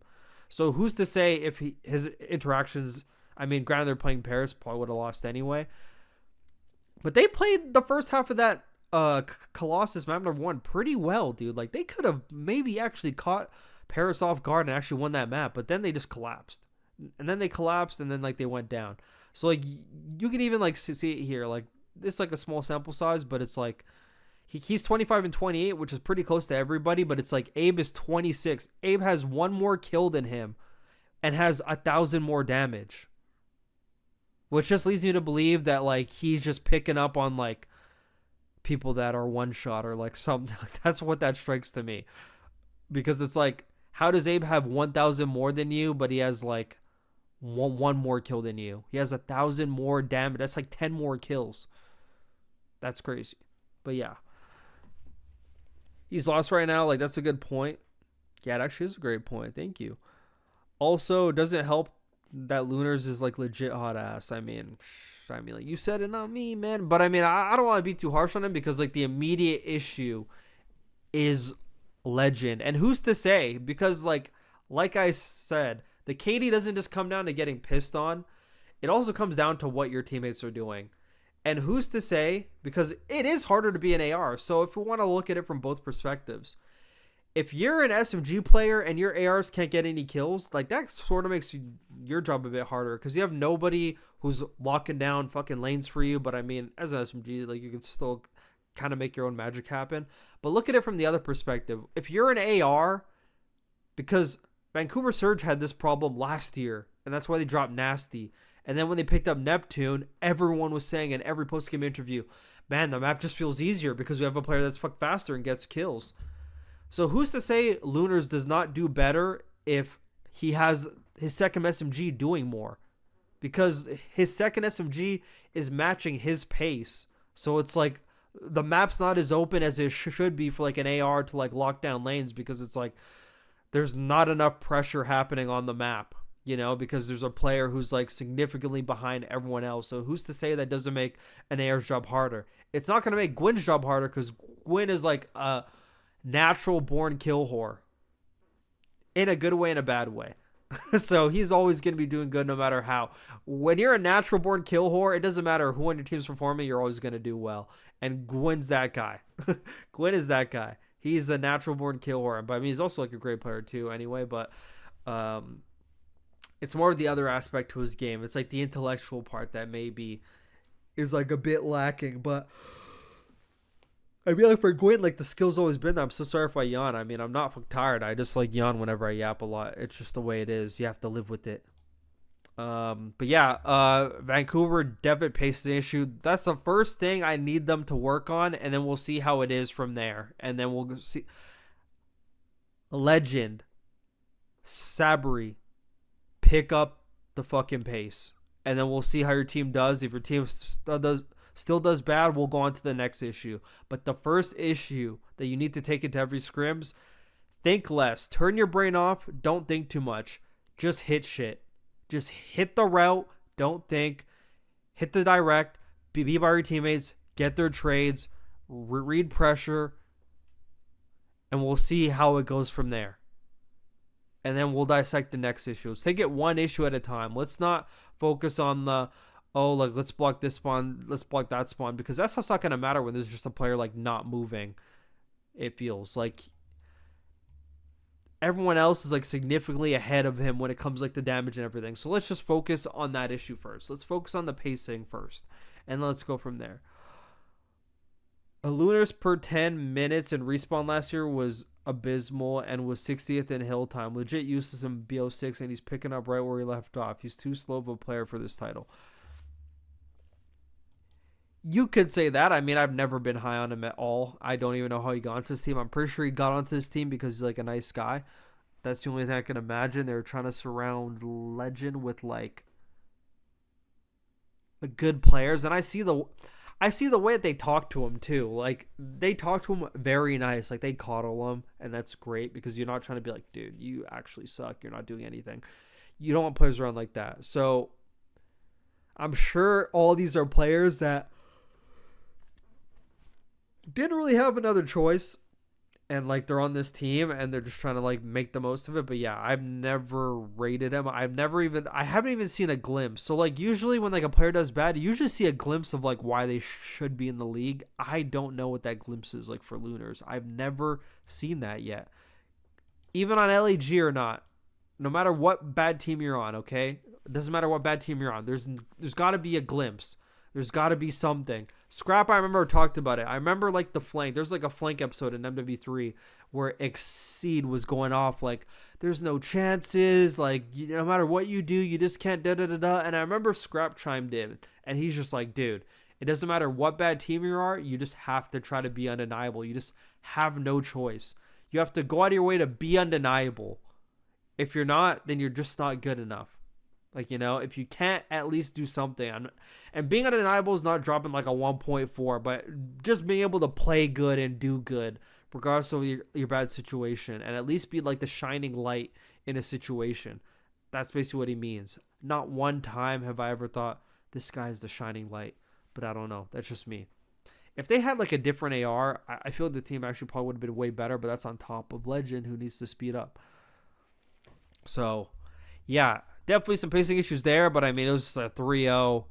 Paris was having so much fun. They're laughing. They're trick shot. They're trying stuff. I mean, yeah, not Not really much to talk about there. Not really much to talk about there. And then the last game of Saturday, they put the main event on for day number 2. The main event of Saturday. Okay, are you guys ready? Hold on, before we get into that, another comment. Legend probably doesn't want to get into a game where he finds himself like triple neg, especially with all the hate he probably sees, but I agree the pace matters more. Yeah, and especially since everyone on his team's encouraging him, bro, just don't think about it. Just hit shit. Like, you just need to just, like, forget about it. Like, try it out in scrims. Just hit shit. He's, like, too slow right now. You need to be faster. And then after he's faster and maybe, like, he's doing better, they need to, like, replace one of those ARs, maybe. They need to replace... I'm not talking about Gwyn.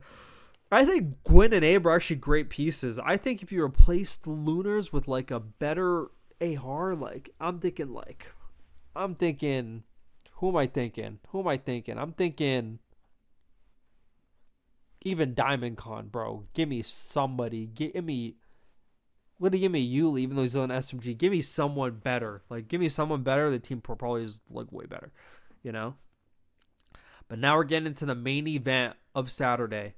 The main event of Saturday. The match everybody was waiting for to end off their Saturday night, their Saturday evening. It is G2 Minnesota against Cloud9.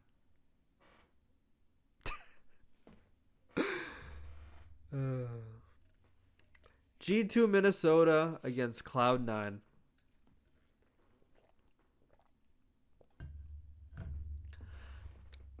I'm going to make this short. Actually, I actually may not make it short because I actually like to yap. This series is very disappointing from both teams' aspects. From both teams' POV, this is a very disappointing series because from both teams' POV, you want to beat this team and you want to beat them pretty like convincingly because it's like a team around you. This is a good, I forgot the word, a good indicator, I guess. Let's go with that word. It's a good indicator to see where you are right now against the team around you. And I thought this is one of like the worst series I've seen in a while. I mean, obviously there's some terrible ones. I mean, I'm not saying it's the worst ever, but this whole game, it looked like nobody wanted to win. And I guess that's just like what you get when it's like two teams that are way lower on the totem pole. But this game, legit, that map number 1, it looked like nobody wanted to win. Like some people could argue it's like it was a back and forth map number 1, but I was seeing scam after scam after scam, and I'm like, okay, I guess nobody just wants to win. I guess I'm just gonna watch just to see what happens. I guess because freaking no one wants to win. No one wants to win. Cloud9. Okay, I was actually gonna say Rocker, but it's actually Minnesota. I gotta start saying that. Minnesota, not Rocker. Minnesota. So Cloud9 New York won first map Colossus 250 to 221. Minnesota, I almost said Rocker, won Colossus S&D map number 2 6 to 2. A lot of snipes on that map. Rocker won Overload Den map number 3 4-1.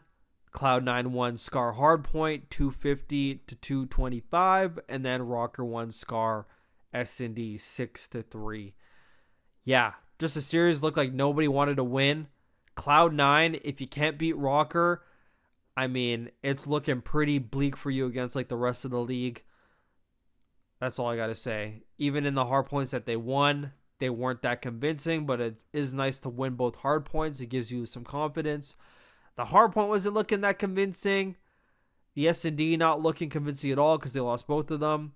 And then the Overload not looking good at all. Beans, I mean, I'm not sure if it's just me. I'm not sure if it's just a hate watch because of what he did to me last year after I supported him so much. But I already said, if you can't perform on that Ultra team with those pieces around you, how are you going to perform on any other team? And I said this will probably be like the last year for Beans on like, I mean, this is not even like a top team, so I can't even say that.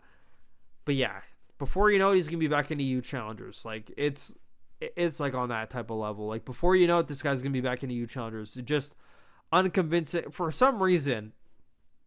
Because, like, it's not like his damage is not there.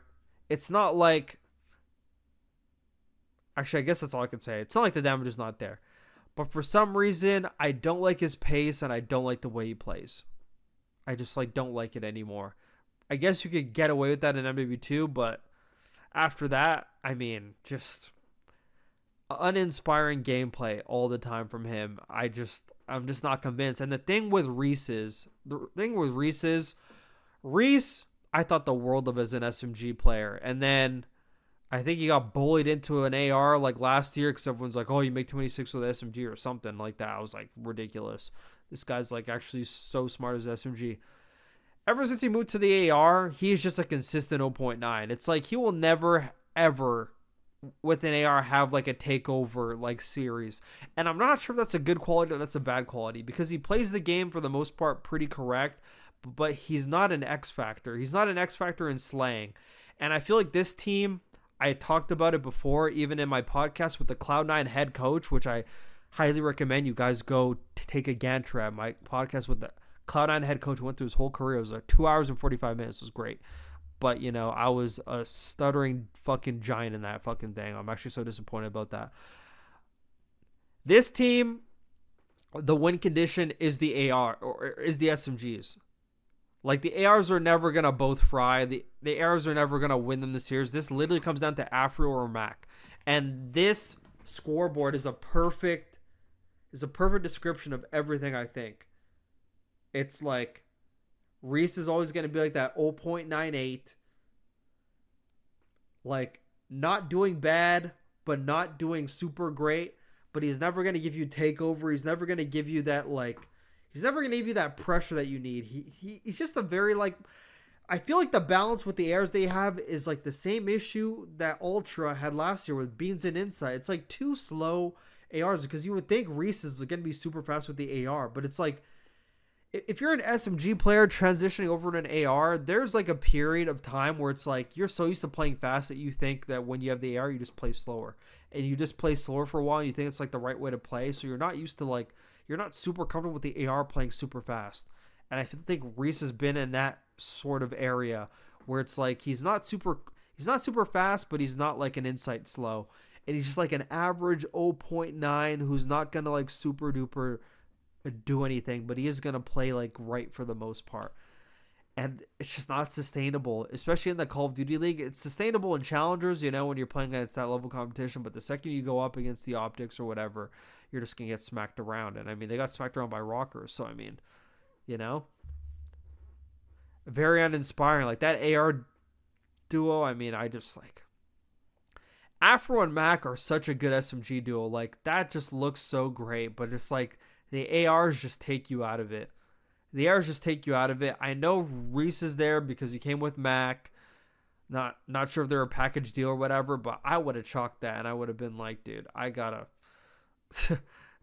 find someone better, dude. Like, if they had a one better AR, there better be an AR and challengers performing, and Cloud9 better pick them up. I'm not even kidding. Like, drop Beans as soon as possible or drop Reese and get someone who actually pushes some pace and actually gets some kills. It's actually crazy to imagine how much teams like a Merc would improve. Like if you throw a Merc on a Cloud9, that team actually becomes way better. There's so many teams you could throw an AR like that on right now and they'll do way better, but it's like we're trying to find those ARs like a Neom. Fuck, get Neom on this fucking team, dude. Like, try him somewhere. I mean, if I'm fucking Neom, I'm thinking I could get on a better team, to be honest. So I would just, like, chill. But at the same time, you kind of got to take your spots, to be honest. If they got a Neom in there, I mean, that'd be way better. But, yeah, I'm uninspired by Beans all the time. I really am. I'm just uninspired all the time. So, yeah. A series where both teams definitely should have thought they would win more convincingly. That's what I thought. And it looked like nobody wanted to win. This is a terrible series for my eyes to watch. Partially due to it being a double Colossus map 1 and map 2. Absolutely ridiculous. Cloud9 doesn't know how to play Overload yet. So Rocker won that. Rocker had pretty good reps before. And then Scar, Cloud9 won. Like, I think they just clutched up at the end. Like, they actually made like some clutches on like last P5 and last P4, I think. I forgot. But yeah. And then like the map number 5, Rocker's just very good at that map. Kremp has a very good grasp of Scar S&D. You got Sky sniping. they controlled like the motel side very well. Cloud9 didn't really have an answer for it. And yeah, that is the Rocket Cloud9 series. Not a great series. Who's the MVP, by the way? It was Astriel, really? Interesting. I mean, I guess he had 113 kills. I mean, holy cow. But like, yeah. And also, Skies. Have to talk about this real quick.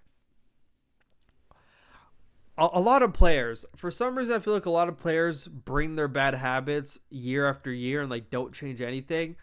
He had this issue on Optic, and I understand his POV. Like, his excuse was like, I already got all these players like flying around. Like, I need to be the glue guy who like steps back and looks at the bigger picture. Whatever picture you're looking on, I can't see it either. You need to speed up. Like, it even happened in like their game against Optic as well. It's like just interactions significantly lower than the next person. You just need to do more in those respawns. I understand there's got to be a player who's blocking spawns. That's no excuse, honestly, because I see Optic all the time. Like, the way they play, everyone's around the same interactions. There's never, ever, you'll never see an Optic game unless a person's getting dunked on. Like, if they're getting dunked on like 2 and 20, you know? But you'll never see an Optic game where it's like everyone's at like 15, 14, 16, and there's a player at like 8. You'll never see that because like they found a way to involve everyone and everyone synergized. And why are people not copying that? Because like Skies is like such a talented player, but it's like he's just in this he's in this mode where he just has to play slower, and it's got to stop. It's going to cost him a lot of hard points in the future. It will. Trust me. It will. It will. But yeah, that's what I want to bring up. And I thought Mamba was a great addition to this team, by the way. Great addition. Like, he brings such an impact. Like, he brings such an impact on the map to, like, the respawns, and I think just, like, mentality in general. I think Mamba's great. Great player. All right. We made it to Sunday, and we're like an hour and how long into this? An hour and 42. I literally said that wasn't going to over 2 hours. Holy cow, I just yapped. I'm just a professional yapper, I swear. Professional yapper. Well, that's good. I got time. Riyadh Falcons. So the first game of Sunday, Riyadh Falcons against the LA Thieves. I'm going to try not to like talk about this shit this could be a 2.5 hour podcast. I swear. I could talk forever. So LA Thieves won 3-1. Riyadh Falcons won first map Scar 250 to 236. LA Thieves then 6-0'd them on Den S&D, 5-1 them on Den Overload, 250 to 207 on Hardpoint Exposure.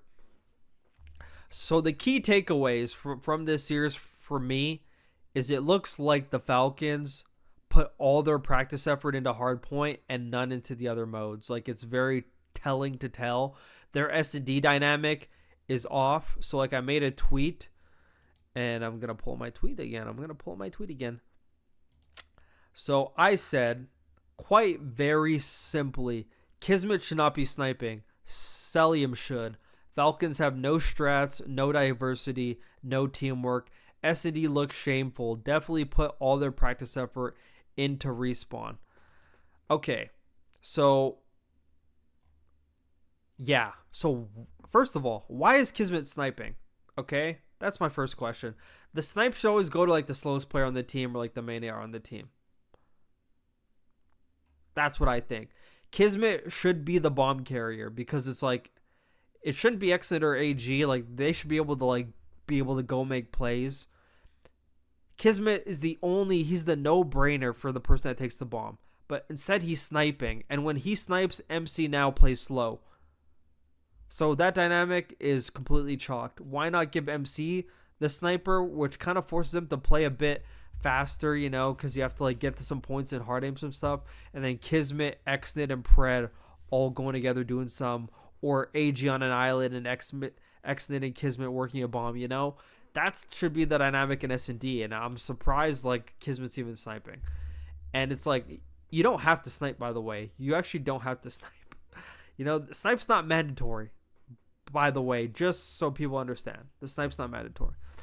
But I thought Falcons looked very promising in the hard point. they switched up their dynamic from the first map that they had. They now had Xnid roaming off the hill, which brings out his best qualities even more. They had Pred contributing more to hill time, which made everyone's job easier. You had MC, who was the dedicated hill kitten, which is great. And then Kismet was kind of just doing like Kismet things. So just that dynamic in hardpoint made Falcons beat LA Thieves in that hardpoint. And not only that, but I think something a lot of teams have to put more emphasis into, and I will like sing to the mountaintops for this. This goes for every single hardpoint map. In this game, rotation is huge. Like, this feels like prime Black Ops 2, where it's like rotation was huge. Rotation in this game has not been this important since like Cold War, I feel. The rotation has not been that important. And Falcons won a lot of rotations, which led to a lot of their hill time. A lot of times LA Thieves would find out the back, but they were able to make it close later. And also, on the Scar hardpoint, LA Thieves couldn't lock down a single P2. They couldn't even hold the P2. They couldn't do anything in P2. They were getting broken, and they couldn't break. Definitely something to think about from an LA Thieves perspective. Like, we pretty much lost every P2, and that's why we lost the game. If we got one P2, we actually win the game. You know, but they didn't even get one. They were getting broken, or they were trying to break and just getting 3-4 down every single time. So that's definitely a hill they got to work on. Falcons overall were very competitive in the hardpoints, which is great for them. Like, they're actually being competitive in hardpoint. Great strides towards improvement. Who knows how long they're going to like really hone down on hardpoint before they start focusing on the other modes. But yeah, you could tell this team has no S&D practice. The way people are like bumping into each other, like not knowing what's going on, very telling. And then they have no practice in Overload. I watched them play Overload against, I think it was against LA Thieves. Yeah, it actually was against LA Thieves. So I'm going to pull up this example here. I thought this was mind-blowing. This, once again, from my Twitter. Follow me on Twitter. So this is a Falcons ball right here. Falcons ball right here. For those of you on video, if you're on audio, you know, and you have Spotify, you can pull it open and actually watch along, you know. But yeah, so this was the beginning of the Den Overload. And I think this is Xnid and AG. I think this is Xnid and AG. And off the break, Xnid and AG, like, they take long routes and they end up in LA Thieves spawn.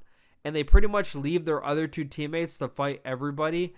And then LA Thieves get the EMP and like they could like run this shit in, but then they end up taking like a long round. They troll. But you know, this is just one of the many examples. Like, two guys gave up the whole map and LA Thieves like recognized it, like, oh, okay, these guys are hitting a flank or something.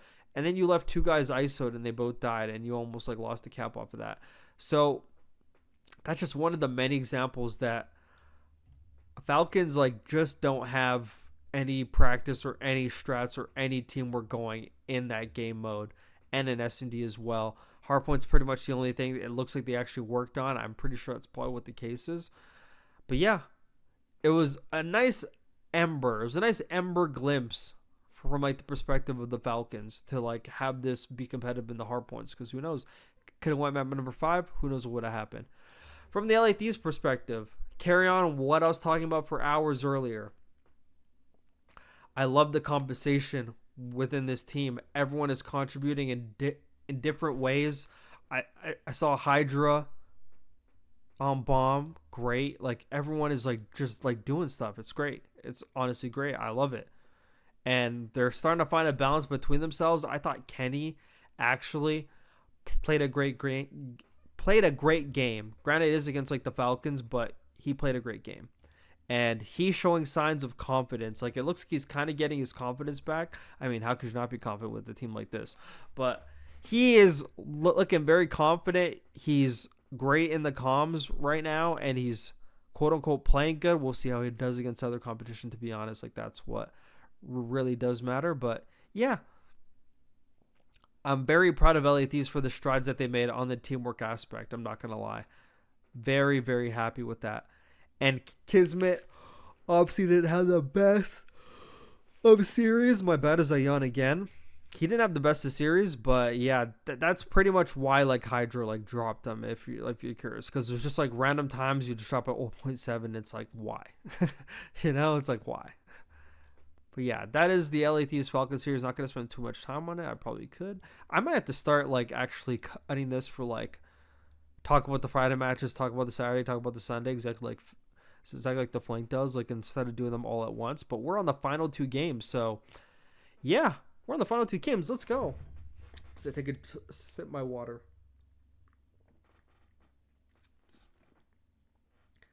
Okay, so we had the Parish Gentlemates against FaZe Vegas, and it ended 3-2 FaZe. This was a hard Neslo series, and for those of you who don't know what a Neslo is, there was a player on Team Caliber back in the day, and his team, not only they got a lot of second places, but they're very well known for just going map 5 all the time because they would lose like the respawns and they would sneak out S&D and like whatever the swing mode was, Blitz or Uplink, you know, like the flukier mode, but they would lose like the more, you know, what the heck's the word off the top of my head?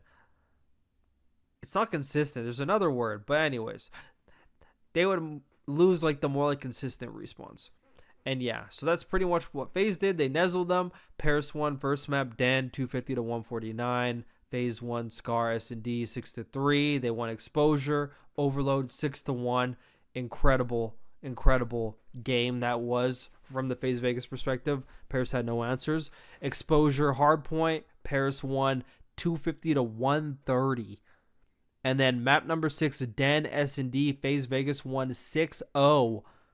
Great showing out of them. So, thoughts on this series. So, my initial thoughts, if you're FaZe, this is not a susceptible way to keep going. You're not going to win like this all the time. This is the same thing it was in Black Ops 6, Major 1 and Major 2. They were pretty happy about where their S&D and control was, and they didn't put as much emphasis in a hardpoint. This cannot happen. FaZe Vegas, you need to be a hardpoint team. You need to be a hardpoint team. You need to be a hardpoint team. You need that in your bag. You can't be inconsistent with the hardpoints. Because no matter how good you are at S&D, the S&D is not always going to be there. The S&D is not always going to be there. You're going to lose S&Ds no matter how good you are. S&D could be fluky sometimes. The other team could be pulling some crazy stuff. That mode is very inconsistent, and you can't just depend on that. You can depend on being good at the mode and, you know, have a higher percentage chance of winning, but it cannot be your win condition. So from FaZe's Vegas perspective, they need to be better at hardpoint. I'm already slumping over my words. Holy cow. And from the Paris perspective, great in the hardpoints, but not so great in the other modes, obviously, as you could tell.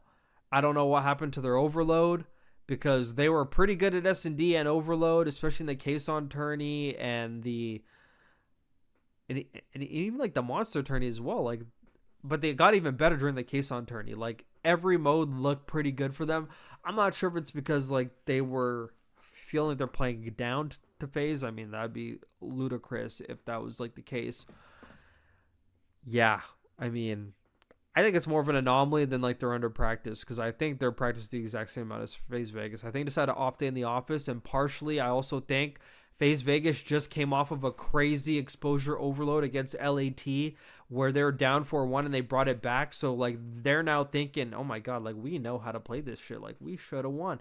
And they probably like went over that map like right after like they lost it. So it's like that team probably just felt like they already like had like the advantage going into that map, because it's like they just played it. They already knew what they needed to do better and they executed it. And then like the exposure hardpoint map number 4, I mean, 04 costed like 2 rotations. I mean, on that map, FaZe Vegas's P2 to P3 is horrendous, and they lost it both times, and that's a lot of time. Like the P2 and the P3. Obviously, they made the P2 a little bit mixy, but they were losing that P3 rotation every time. The same issue over and over again. Hitting hills over and over again, not securing spawns is their biggest issue. Like not rotating first, and whenever you do, like you get broken, all that stuff lingers in a hard point, and just like a pacing issue at the same time. And that comes down to 04 taking like a bunch of routes, and then happens so much on the exposure, to be honest. Like 04 was like off like doing some stuff, and like they would have like an ISO'd like 3v2, or guys would be like just like done dirty and just like always in a man disadvantage in every single situation. So yeah. But yeah, they are better than FaZe at hardpoint, like even in like the map 1 den. The first P2 Simp rotated there first. Neptune was coming from green. They were having a one-on-one fight. This was for the P2 bread. And Neptune turned on Simp, and that was a 60-point swing. So who's to say if Simp doesn't get turned on that P2 rotation, the first one in the game, you could go back and watch it. If he doesn't get turned on there, who's to say FaZe doesn't win that map number 1, and we're looking at a completely different series, you know? So who's to say? Paris needs to freaking work on everything. I don't think Paris is like super alarmed that there's one game mode they just have to work on like overnight, like meticulously on over and over again. I think they're pretty much good at everything. They see to like tread like the path of just like getting more maps under their map pool and just being better. I mean, it's not really like, it's not that deep to me, honestly. But from Dante's perspective, he was like, he kind of had like a little smirk on his face, like, I'm finally gonna beat this guy. I'm finally gonna beat Simp. And then I'm sure he's probably beat him before, by the way. Actually, like he has, yeah, like on the Vancouver team in like Vanguard. But yeah, Sib's like, I'm losing to this guy again, like after like they were just up. Yeah, so that's the Paris FaZe Vegas series. Not going to go too much into it because I'm like at the hour and 45-minute mark. Don't want to make this too long to render. It's going to be like a 3-hour render already. Probably going to watch Monday Night Raw, even though I hate Raw right now. It's terrible. But yeah, FaZe Vegas with a good win, not a susceptible win. Like if I'm them, I'm happy. I got the points on the board. You got a win on the board. You don't want to go down 0-2. You need the wins. You want to start in the winners bracket for Major 1. But I would not be impressed if I'm FaZe by this victory. Like this is not a sustainable way to win. You need to get better at the hard points. You just have to. But it was a good victory. They 6-0'd them last map. I just felt like Paris just had no answer to things they were doing. And the biggest thing again, okay, not so much on the Scar, because on Scar it's like a bit of a different dynamic. That map's just absolutely fucking fugazi, by the way. Like for SCD. That map's also going to be gone from SCD. But in the Den, Search and Destroy, I couldn't help but notice 04 had the bomb and Simp was playing an island all by himself and had no objective responsibilities. It was an absolute miracle. I even tweeted this, and I mean, this pretty much sums me up with joy right here. 04 and Core taking bomb. Simp could do whatever he wants. I used to pray for times like this. He got Cristiano Ronaldo crying at the time that he won the Euros against France. And that's how I feel. Crazy. And I don't want to take credit for it. Okay? Because I'm sure this is definitely something that they addressed. But I find it hard to believe they did not see the stuff I was saying about FaZe and they implemented it like quite literally the next day. I cannot sit here and think that they didn't, you know? I'm just saying. I could be wrong. I could be trying to take credit, but that's just how I feel. I don't know. Seems like they may have gone so, like, I just scream from the mountaintop, Simp, don't take the bomb! Please don't take the bomb, man! And they finally just gave it to 04. And just said, you figure it out, twin. And 04 is good with the bomb because a lot of times in S&D, 04 and Abuza are roaming together. So it's like, take the bomb with you then, you know? And let Simp do whatever he wants. And that dynamic worked great. And they won 6-0. So I'm going to take full credit for that. Take full credit for that victory. I'm not gonna lie. Take full credit for that. And now we're getting to the last match on Sunday and the last match of the weekend. I'm gonna try to make this one short and sweet. I mean, I always try my best. Optic Texas versus G2 Minnesota ended 3-1 Optic. Rocker won first map Scar 250 to 197. Optic then won Raid S&D 6-4. Overload, Den, 3-0 Optic, Exposure, Hardpoint, 250 to 113. Minnesota just laid down and died a death there at the end. Nah, Simp for sure deeped it. Wait, what? Deeped it? Oh, yeah. Oh, peeped it? Oh, dude. Bro, okay. I'm not taking credit, and I'm not saying anything, but, I mean, Zuma follows me. Benjay follows me. RJ follows me. There's no way one of those three didn't see, or somebody, but just like the algorithm of fucking Twitter, like, to be honest, there's no way nobody saw that and said, you know what? Like, we gotta, like, you know, I'll appreciate not taking the credit for it, but I mean, I know someone peeped. For sure. Anyways, Optic beat Minnesota And I gotta say, Optic are very, very lucky boys. That's what I gotta say. Optic are very lucky boys. I know a lot of Optic fans aren't gonna agree with me, but let me cook right now, okay? Let me cook. Okay? So the Scar Hardpoint, I tried to DM some notes to like a certain player, but I was a little bit late on them. But it turns out they already did their homework on that map. So when it comes to playing Optic on Scar Hardpoint, I kind of want to give it away, but I kind of am. But if you just out fucking rotate them, if that's like the main basis of what you do on that map, like you pretty much already beat them on that map, if that makes sense. If you out rotate them, like they're pretty much useless on that map. Like I don't think they like Scar Hardpoint at all, or to Scar anything. I don't think Optic likes it. Maybe Scar Cindy, but yeah, out rotate them. And when you get hill set up, so Optic loves pinching things. Obviously, every team always when like you break. It's like a standard rule now in competitive Call of Duty. At least one guy has to pinch when breaking a hill. Like nobody believes in just all four hitting the hill, like unless like the pressure calls for. If you play Optic in Hardpoint, I hate to have to even fucking give this away, but I mean it is what it is. I mean, I have a lot more things in the bag. When like you play Optic, you pretty much almost have to use like their own thing against them. When you're holding a hill against them, you need to spread. You cannot play compact, and that's been an issue with like some teams. They play very compact, and what playing compact on a hill setups does, Optic always pinches. So it's like you're already playing compact, everyone's already in the same spot, you fucking die and they collapse. Optic loves collapsing. They love collapsing. They like smushing people in tiny little balls.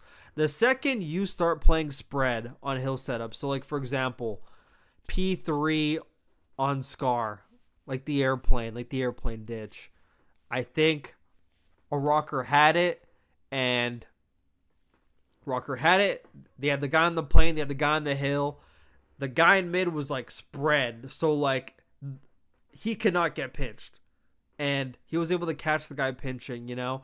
Like, just being able to spread takes away their pinches, pretty much takes away everything. Because if they can't freaking pinch the hill, they cannot break it. Like, I swear. Like, Optic, like, there's sometimes, obviously, like, with every team, if you just hit a hill from the front with, like, brute force, like, you out-trade, obviously, every team could do that. But for the most part, if you take away, like, their pinches, like, they look like a completely different team. And I had more notes, but I actually deleted them. But yeah, I don't really need to give away that stuff anyway. But it was about like the Scar Hardpoint, to be honest. I had like a bunch of notes on their Scar Hardpoint. I had like their breakoffs. But yeah, Optic's obviously like a great team. Don't get me wrong. Optic's the best team in this game right now. If I had to choose one team to send to fight the aliens right now, it's Optic Texas. Okay, like don't get me wrong, but they're very beatable, and they're not like so far ahead as everyone thinks they are. I think they're so far ahead because everyone is just so far behind. Like, you know, if that makes sense. It's like teams are so far behind that it makes Optic look way better than they actually are. And I think once everyone catches up, you're going to see like a different Optic, because let me explain to you. So like they lost the map number 1 because they got out homeworked on, out skill diffed and everything. And then the map number 2, Rocker should have won that. And that was the catalyst to Rocker's demise, because that took the wind out their sails. So they lost 6-4.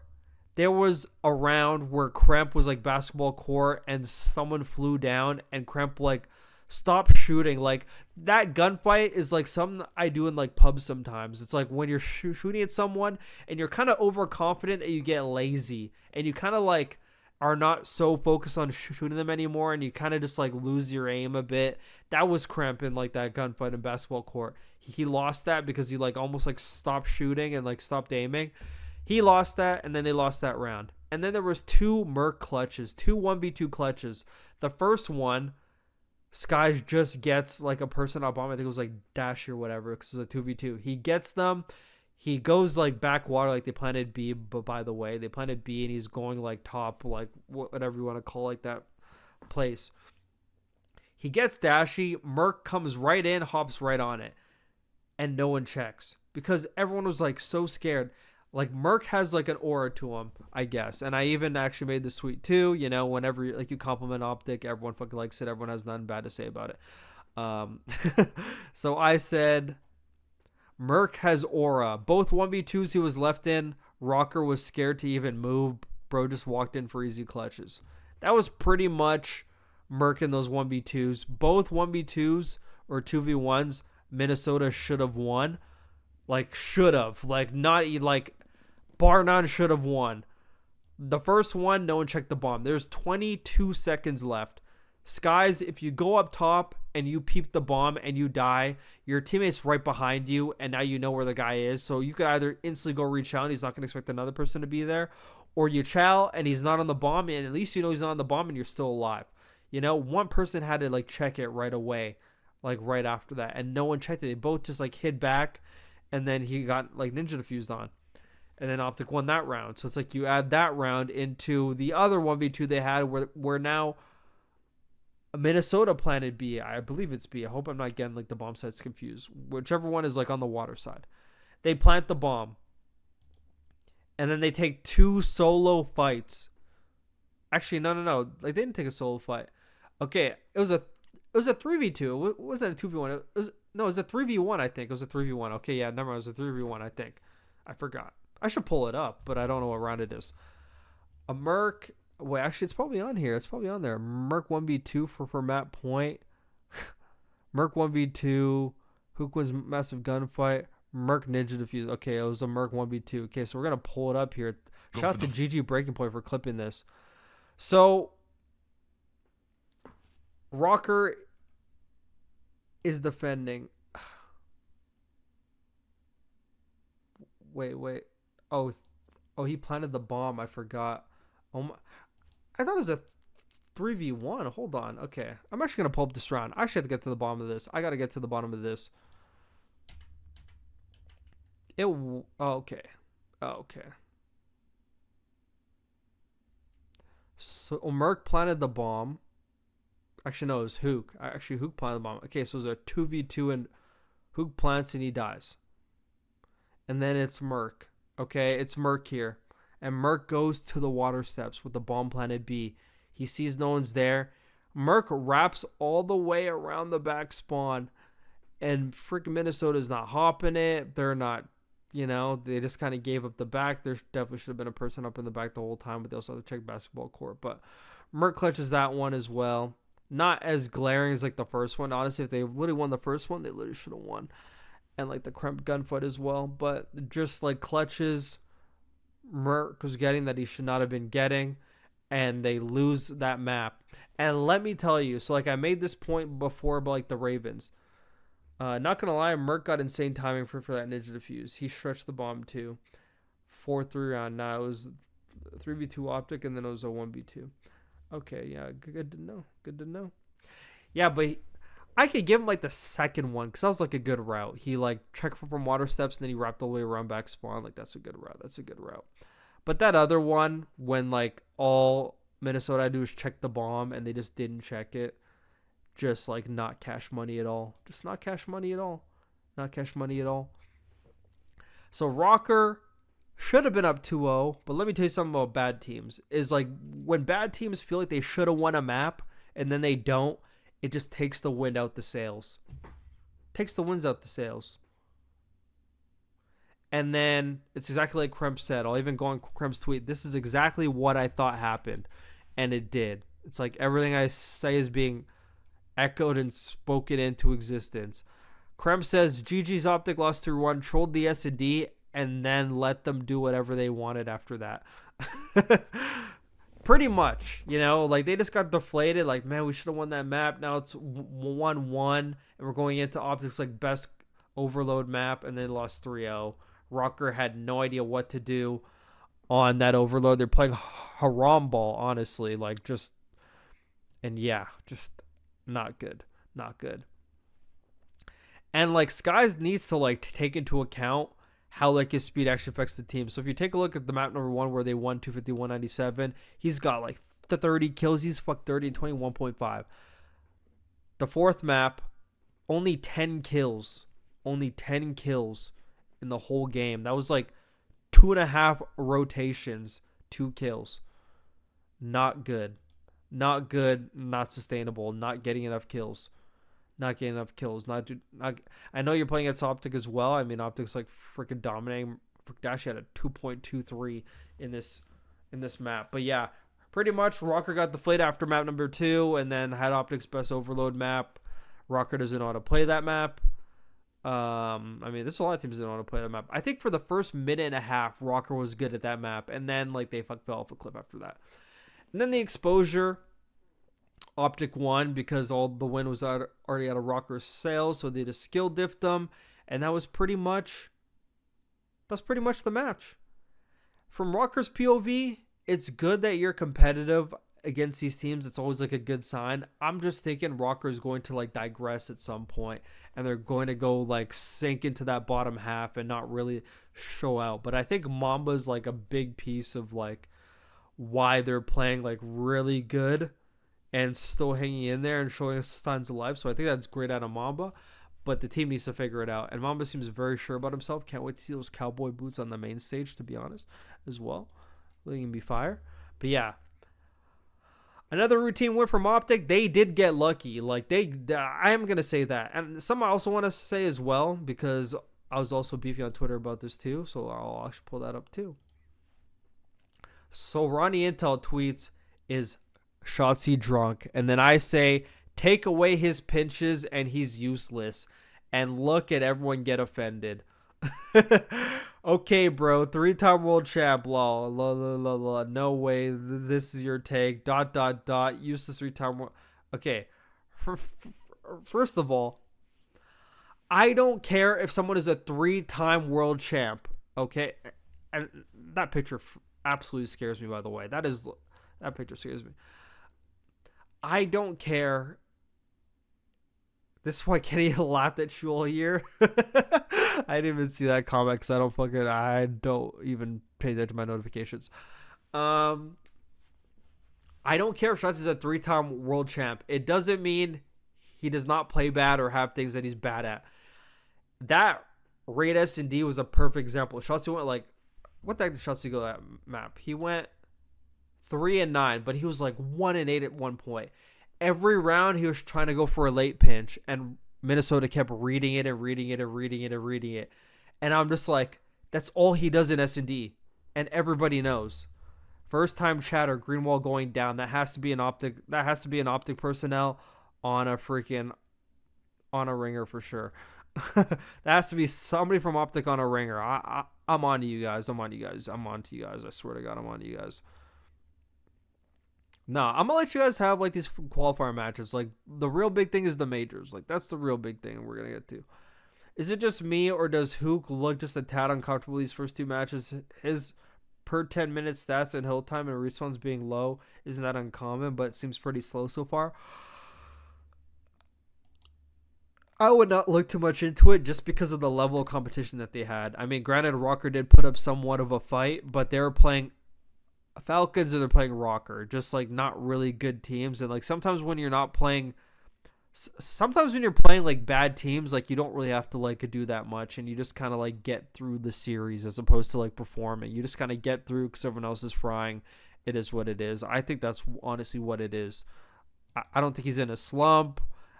I don't even think he played bad. I just think he was like dying when he died, whatever.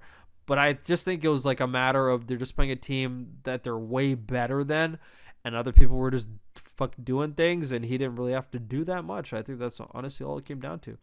But yeah, if you take away Shotzi's pinches, okay, he tried pinching and flanking every single round. He just runs mid every round on S&D on fucking raid. That's all he does. He just runs mid, offense, defense, goes for like a late kitchen flank, doesn't work. Goes for a late mid-zig flank. Doesn't work. Didn't work over and over again. And I pretty much pointed that out. And people's brain dead replies. Ronnie Intel. Oh, he's a 3-time world champ. I know his credentials, brother. I know his credentials, okay? We fucking know his credentials. That doesn't take away from the fact that if you take away his pinches, he's useless. Okay? I don't care if he's a 3-time world champion. If you take away his pinches right now, he's pretty pretty one-dimensional, honestly. But that's just my opinion. But yeah, but that's the Rocker Series. They definitely could have won, but that map number 2 just took the win out their sails. But it's another business as usual from Optic. But I'd be kind of worried because, like, I mean, it's good that you won under some adversity. But I mean, like, they just trolled so many rounds. And I mean, it was just like a momentum switch. But way too close for comfort, even though it was like a 3-1. I would have like the magnifying glass out a little bit for that series. I'm not gonna lie. I would not let that one slide under the rug too much. For some reason, I'm literally starting to get like sinuses now. What the hell? Just from yapping too much. Not gonna lie, Optic is this good because the AR duo they have is god tier. Yep. Honestly, whenever the SMGs aren't doing anything, dude, like Dashi and Merc are just like right there to pick it up. I'm getting flash banged by this. Holy cow. This Call of Duty screen is flash banging me right now. So I lost for Hook and Chauncey just to constantly pinch. Yeah, pretty much. But other teams don't have the dynamic because their arrows are one-dimensional. So, and a mobile. And a mobile. A shout out to Kenny. But yeah, actually, yeah, but he's playing great though. Why are you guys fucking hopping like the Twitch at the end of the podcast? That's crazy. Where are you guys the whole episode? Crazy.